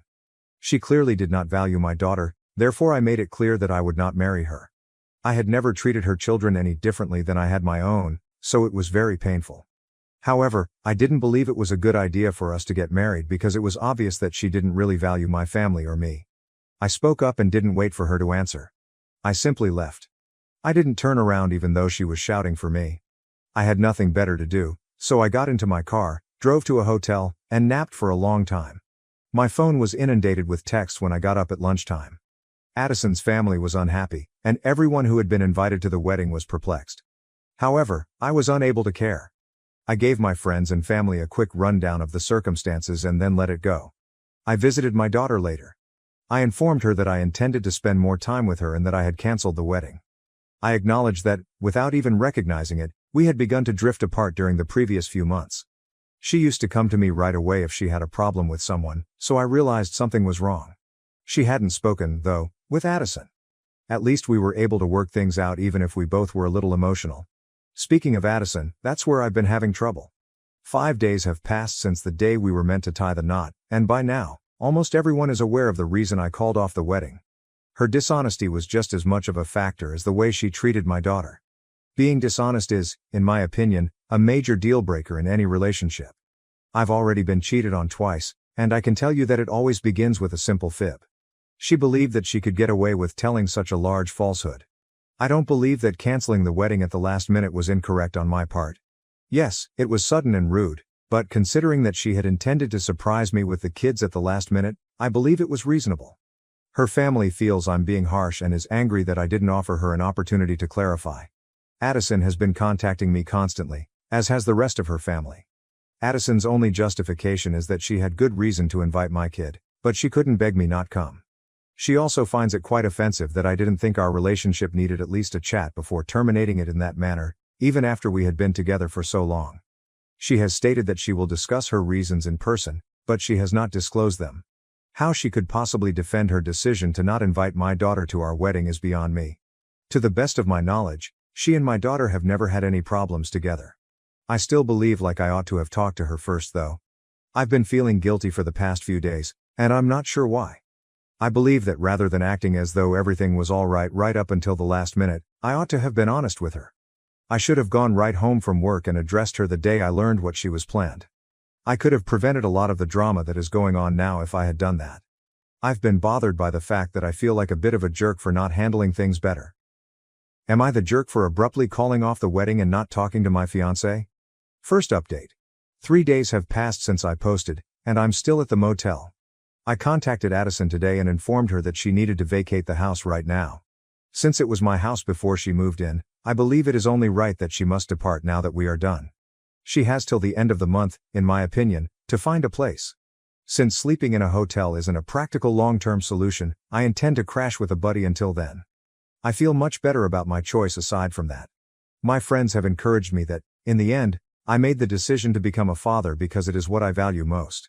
I don't believe I have to apologize for putting my daughter first. People can avoid me if they have an issue with that. I don't give a damn about Addison's motivations. I don't think I need to hear them at all if she can't send me an explanation. I'm not interested in seeing her at the moment. Since it's obvious that her parents and sister were aware of her scheme the entire time and kept quiet about it, I've also barred them. I thought I got along well with her family, so this is disappointing. Before everything that transpired, I firmly believed that I had become a member of their family. I hadn't replied to Addison much up until last night, but I did advise her to begin searching for a new residence. I also informed her that she may text me to explain why she didn't want my kid to attend the wedding. But I also made it apparent that there was no turning back once the harm had been done. She has not responded to that message. I apologize to those who inquire, but I have no idea why she would be acting in such a different way around my kid. Since I'm genuinely interested, I've talked to my daughter extensively, but she too doesn't know. My daughter was as perplexed as I was when I showed her the messages and we talked about Addison's actions. She informed me that she was surprised when Addison began acting differently around her. In the early days following the engagement, my daughter even made an attempt to patch things up, but Addison remained aloof and uninterested in her attempts. Addison appears to be the issue here, based on what I've heard. Although I am aware that many children struggle to understand their parents' separation, my daughter is not one of those children, and she has no justification for lying about Addison. To begin with, I was never married to her mother. We dated for 2 years before splitting up when she was 3 years old. She hardly recalls our time together. For the last 5 years, my ex has also been married. I have no doubt that my daughter was not at all offended by my choice to move on and wed Addison. Until recently, they had a nice connection. I'm not claiming my kid is flawless, even though she may be in my opinion, but I do know she doesn't lie, especially when it comes to something like this. She is aware of how much I respect openness and truthfulness in my loved ones. When she claims that Addison began acting differently, I genuinely believe her. Nevertheless, I doubt Addison will reveal her motivations. I texted her a few hours ago and she hasn't responded yet. She probably hasn't received my message because she works from home and must be on her phone all the time for her job. She always responds right away, so I'm certain she's ignoring me. However, it makes no difference. All I want is for her to leave my home so I may resume my comfortable life. I have to go back to work in a few days, and staying in this motel is strange. Second update. 3 days have passed since I sent Addison a text. She did respond earlier today. She claimed to understand why I didn't want to see her face to face, but she demanded that we do so she could give me an explanation for why she didn't want my daughter to attend the wedding. Despite the fact that we are no longer together, she said she didn't want me to misinterpret her. Addison said that her reasons were legitimate and that she didn't want me to think she was the villain. She said she didn't want to hurt me, so she lied. That reasoning was absurd because she still caused me pain. I responded in less than 30 minutes, being very clear that I would not be speaking with her face to face. Anything she said had to be sent via text, and that was the end of it. She said it was around an hour ago. She stated that something that occurred at the engagement party was the reason she didn't want my daughter to attend the wedding. Regretfully, my daughter wasn't feeling well on the day of the engagement celebration. I already knew she wouldn't be able to come when it was my turn to keep her for the month. Despite feeling ill, she insisted on going even though I told her she could stay in her room. She desired to join in the festivities. She went back upstairs to relax after spending a few minutes downstairs toasting with everyone. Although some people inquired about her well-being, it didn't cause a significant disturbance. Addison went upstairs to see how my daughter was doing, but he thought she had stolen our thunder. She was chatting and laughing on the phone with a friend. According to Addison, my daughter didn't appear ill at all. Addison, who tends to stir things up, talked to her sisters about her worries rather than to me or my daughter. After the engagement, Addison started to remove herself from my daughter because of this minor miscommunication, which unnecessarily escalated. Addison persuaded herself that my daughter will eventually cause issues because she wasn't thrilled with our marriage. That one small incident was the only source of this view. When Addison told me this, I was appalled, so I didn't even bother answering her reply. I questioned my daughter about Addison's words to put things in perspective. My daughter acknowledged that she was still feeling poorly that day, but she was conversing with a friend. Speaking with a friend was merely a means of self-distraction. It did not indicate that she was not ill. Addison's logic was utterly nonsensical. I think this episode provided Addison a reason to stop acting like she was being kind to my kid, even though I think she may have been insecure from the beginning. Looking back, I'm glad I didn't wed Addison. She would have undoubtedly caused further issues along the road. In hindsight, there were further warning signs. When my daughter was around, Addison would often remark that I didn't spend enough time with her. Ironically, I never voiced any complaints, and she frequently spent comparable amounts of time with her own children. Her behavior as a parent was admirable, in my opinion. When I think back on my earlier posts, I see that Addison was a major factor in my lack of time with my kid. She quietly took up all of my attention, both mentally and practically. I was so committed in our relationship at the time that I didn't realize it. It was too late before the warning signs were noticed. I'm relieved that I was able to end that relationship at last because I didn't want to remain with someone if it meant sacrificing my relationship with my daughter. I'm not really sure how to interpret that absurd message that Addison sent me today. It puzzled me that she destroyed our connection over something so trivial, something that might have been settled with a conversation, so for a long I thought about answering her and telling her precisely how I felt. However, I changed my mind since I didn't think it was worth the hassle. Until it's time for me to go back home, I would much rather ignore her. Unfortunately, since I need my job clothing, it might happen shortly. She needs a somewhere to stay soon, I hope. Although my friends have graciously allowed me to stay with them, I really simply want to return home. Update 3. I made this post 2 days ago. I returned home earlier today to get my clothes and other necessities. I was heading to a friend's apartment and decided to leave the hotel because it was becoming too costly. I made the decision to visit the house and get everything I required. I wasn't sure if Addison would be home because I banned her and didn't respond to her messages after she sent them. Regretfully, she was present when I got there in the afternoon. She obviously wanted to talk and appeared sad to see me. I began gathering my belongings as fast as I could, intending to be done and out of there before anyone could speak.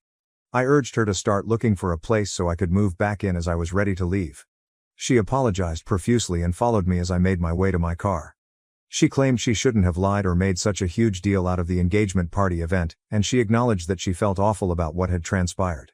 She clarified that she recently got into a battle with her sisters after understanding how their advice had led to the breakdown of our relationship and that they had made it look like a much greater problem than it actually was.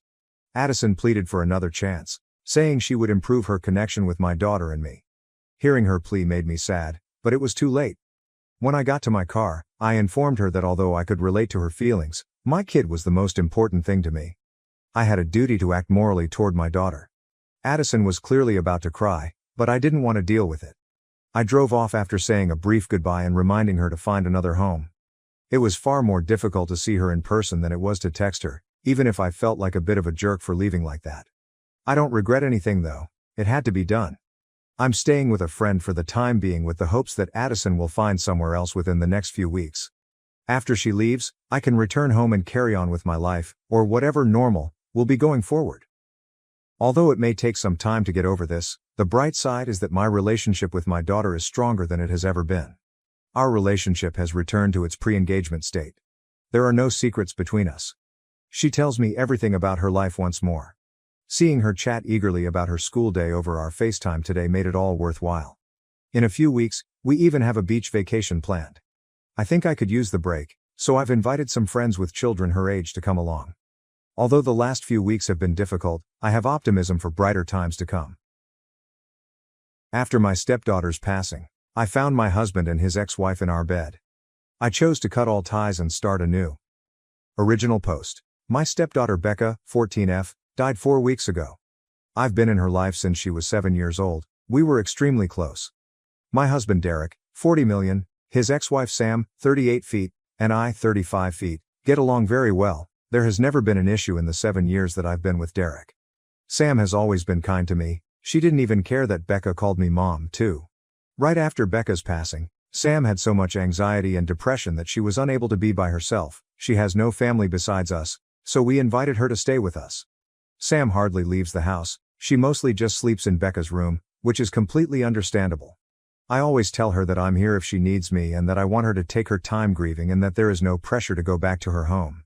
Today I needed to run some errands, so I asked Sam if she'd like to join me to get out of the house a little bit, but she declined and said she'd rather just stay at the house and sleep. I told Derek that I was leaving and that I would be back in 2-ish hours. He works from home. I also told him to check on Sam every once in a while, and maybe try getting her to eat something. After stopping at the post office, I realized I forgot my library book that I needed to return, so I went back home to get it. As soon as I walked in the door, I heard moaning coming from mine and Derek's bedroom. I immediately knew what was happening, and my heart completely broke at the moment. I wasn't completely sure what to do, but I ended up deciding to confront them, so I walked to the bedroom and opened the door and began yelling at them both. Sam started having an anxiety attack and ran to the bathroom while Derek kept apologizing profusely. I asked him what the hell was happening. He told me that he made himself and Sam some lunch and they began talking about Becca, and shared some memories. And then Sam ended up kissing him and he didn't pull back, and then it ended with them in our bed. They're begging me to understand that it was just grief that caused them to become intimate and that they both made a mistake. I don't know what to do. I love this man. And I love Sam. I'm heartbroken that they did this to me and put me in this position. I feel so stuck. Relevant comments. Great Championship 252. That would be hard for me. I understand grieving, but how is this excusing cheating? What happens next time he is sad? Edit. I misspoke when I said sad. Obviously this is something beyond devastating. I still don't think it can be used as an excuse. OP. I don't want to excuse his cheating. I think I want to divorce him, but I'm anxious about doing it right after we lost Becca. Spellbound mama, probably together. Do you both own the home? If it's in your name, change the locks. Stay strong and don't listen to his excuses. I am so sorry this happened to you during such a difficult time. Oh up. Exactly what I was thinking if I'm being honest. And yes, we both own it.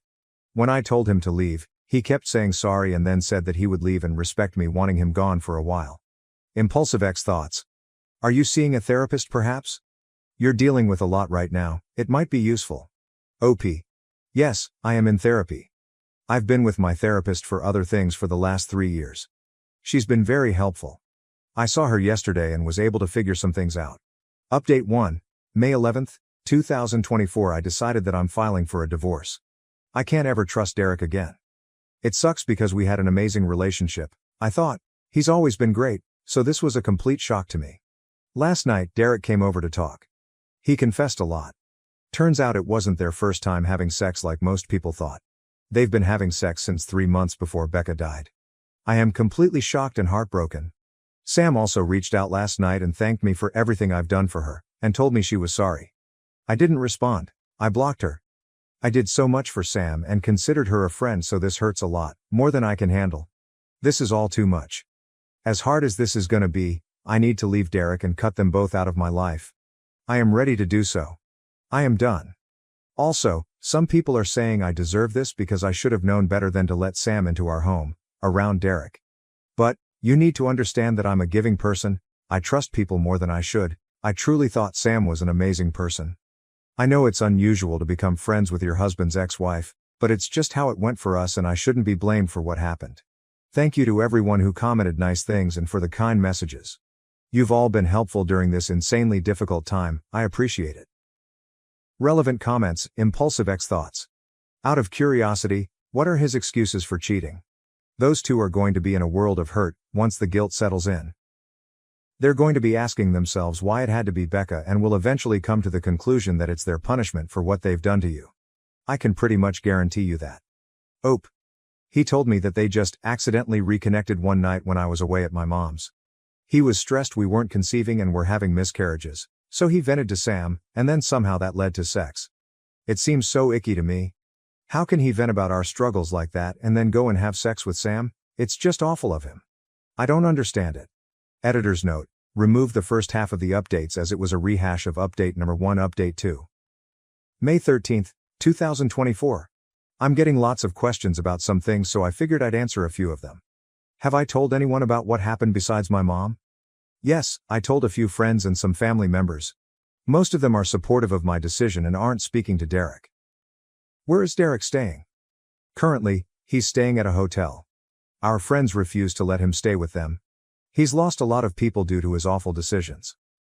Has he tried fighting me on getting a divorce? Yes, he begged me not to file for divorce, but when I told him I needed him to just let me go, and that I was too exhausted to fight him on this, he let it be and agreed to getting a divorce. Why isn't Derek staying with Sam? He told me he didn't want to continue to hurt me, so he told Sam he was done with her for good, and that they have no reason to speak to each other anymore. I have no idea if that'll last and if they'll just end up together, but I truly don't care what they do anymore. I just want peace. What was Derek's excuse for cheating? He told me that they just accidentally reconnected one night when I was away at my mom's. He was stressed we weren't conceiving and were having miscarriages, so he vented to Sam, and then somehow that led to sex. Disgusting of them both, I know. Feel free to ask anything else, and I'll try to answer. Thank you everyone for your support and advice. Relevant comments. OP on what happened to Becca. OP. It was very sudden. She died in a car accident when she was with one of her friends and her friend's parents.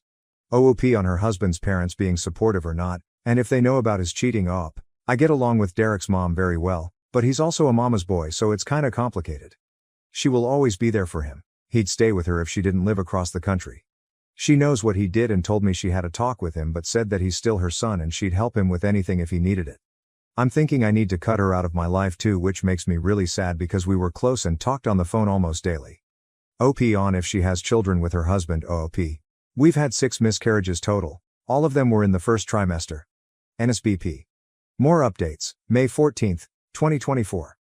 I just found out that he is staying with Sam and not at the hotel. He told me it's too expensive to stay at a hotel and Sam is the only one that'll help him right now.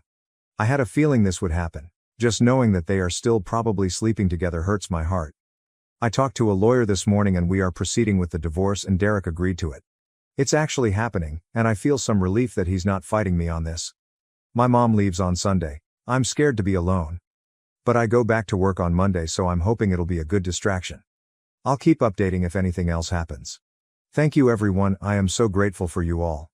Relevant comments. Immaculate 329. OP, how did you find out he was staying at his ex-wife's place? Anything he says should be taken with a grain of salt. He is not true to his words in going on contact with Sam. OP. He texted me this morning after we talked to lawyers, and said he just wants to be honest with me. I told him to stop giving me updates on what he's doing in his life and that it's not something I need to know. It seems like he wanted to tell me to hurt me. OP on how she is doing. EOP. Thank you. I'm doing a little better today. My mom and I went on some nature walks and went out into the garden this afternoon. That helped. Becca loved gardening with me, so it made me feel closer to her.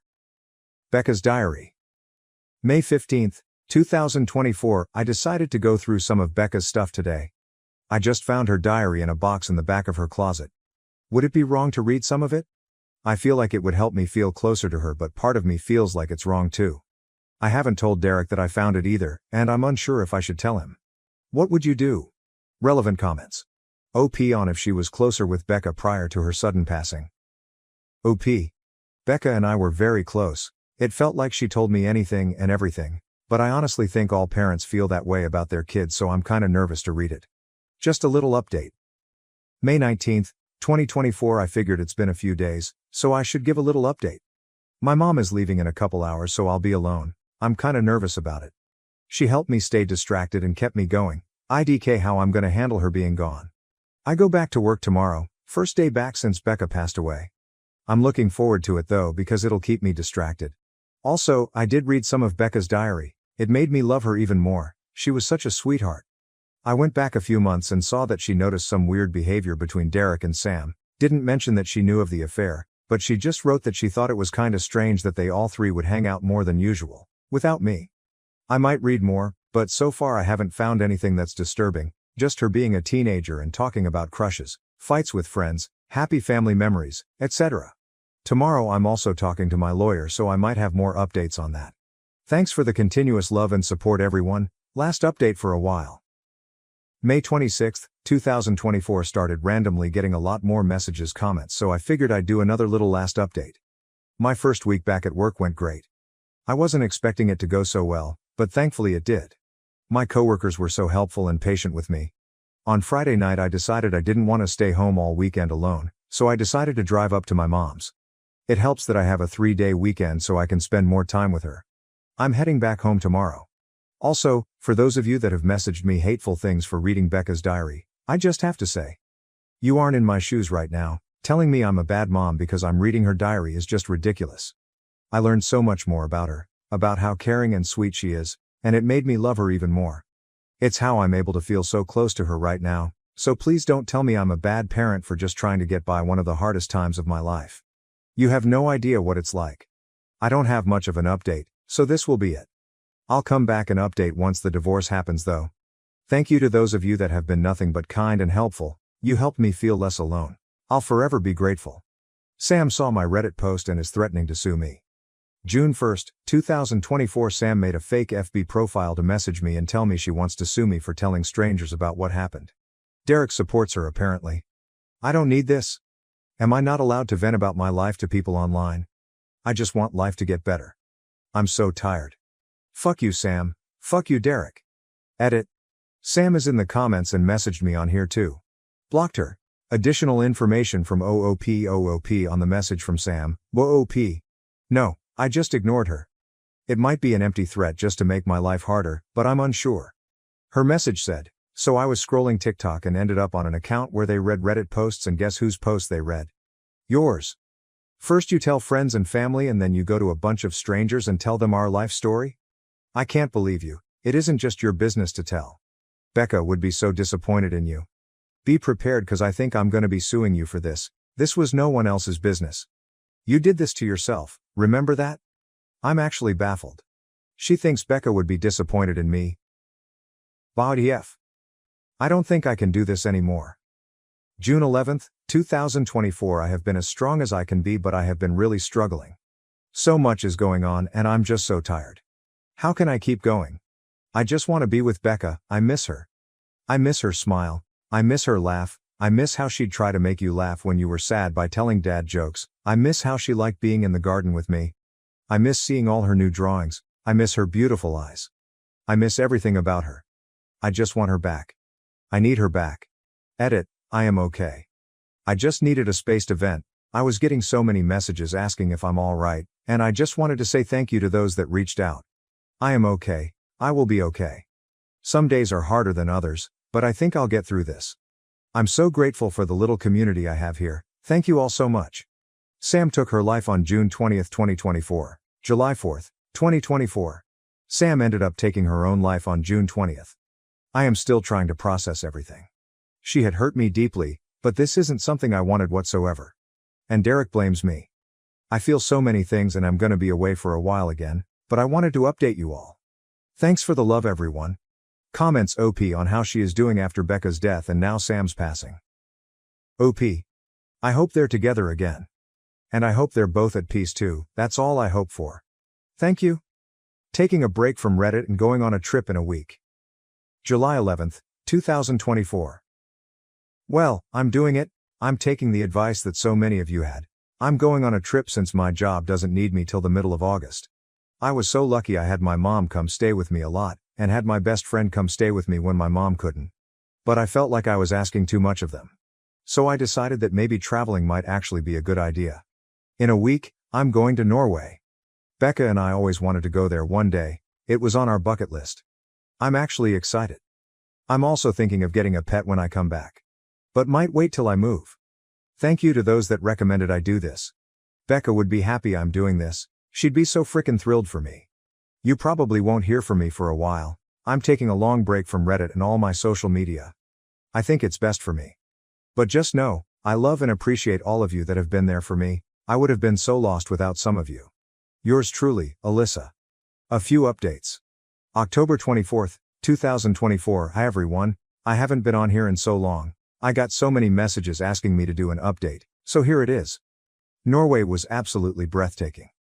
I had so much fun and met some amazing people while I was there. I plan on returning in the future for sure. A couple weeks ago was the 6-month anniversary of Becca's death.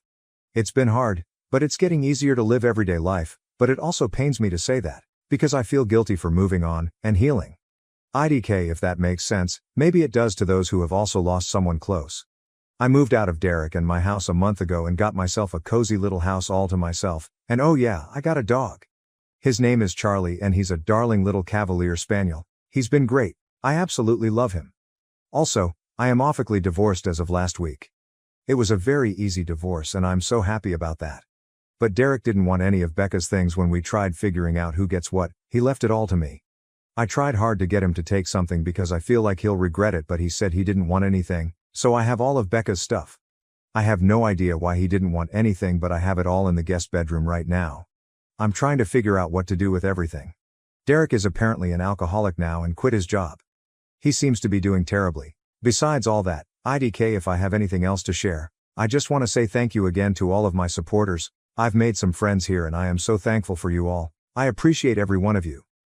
Top comments. Commenter 1. Alyssa, I think of you often and check back periodically for an update. I'm so happy to hear that your trip went well.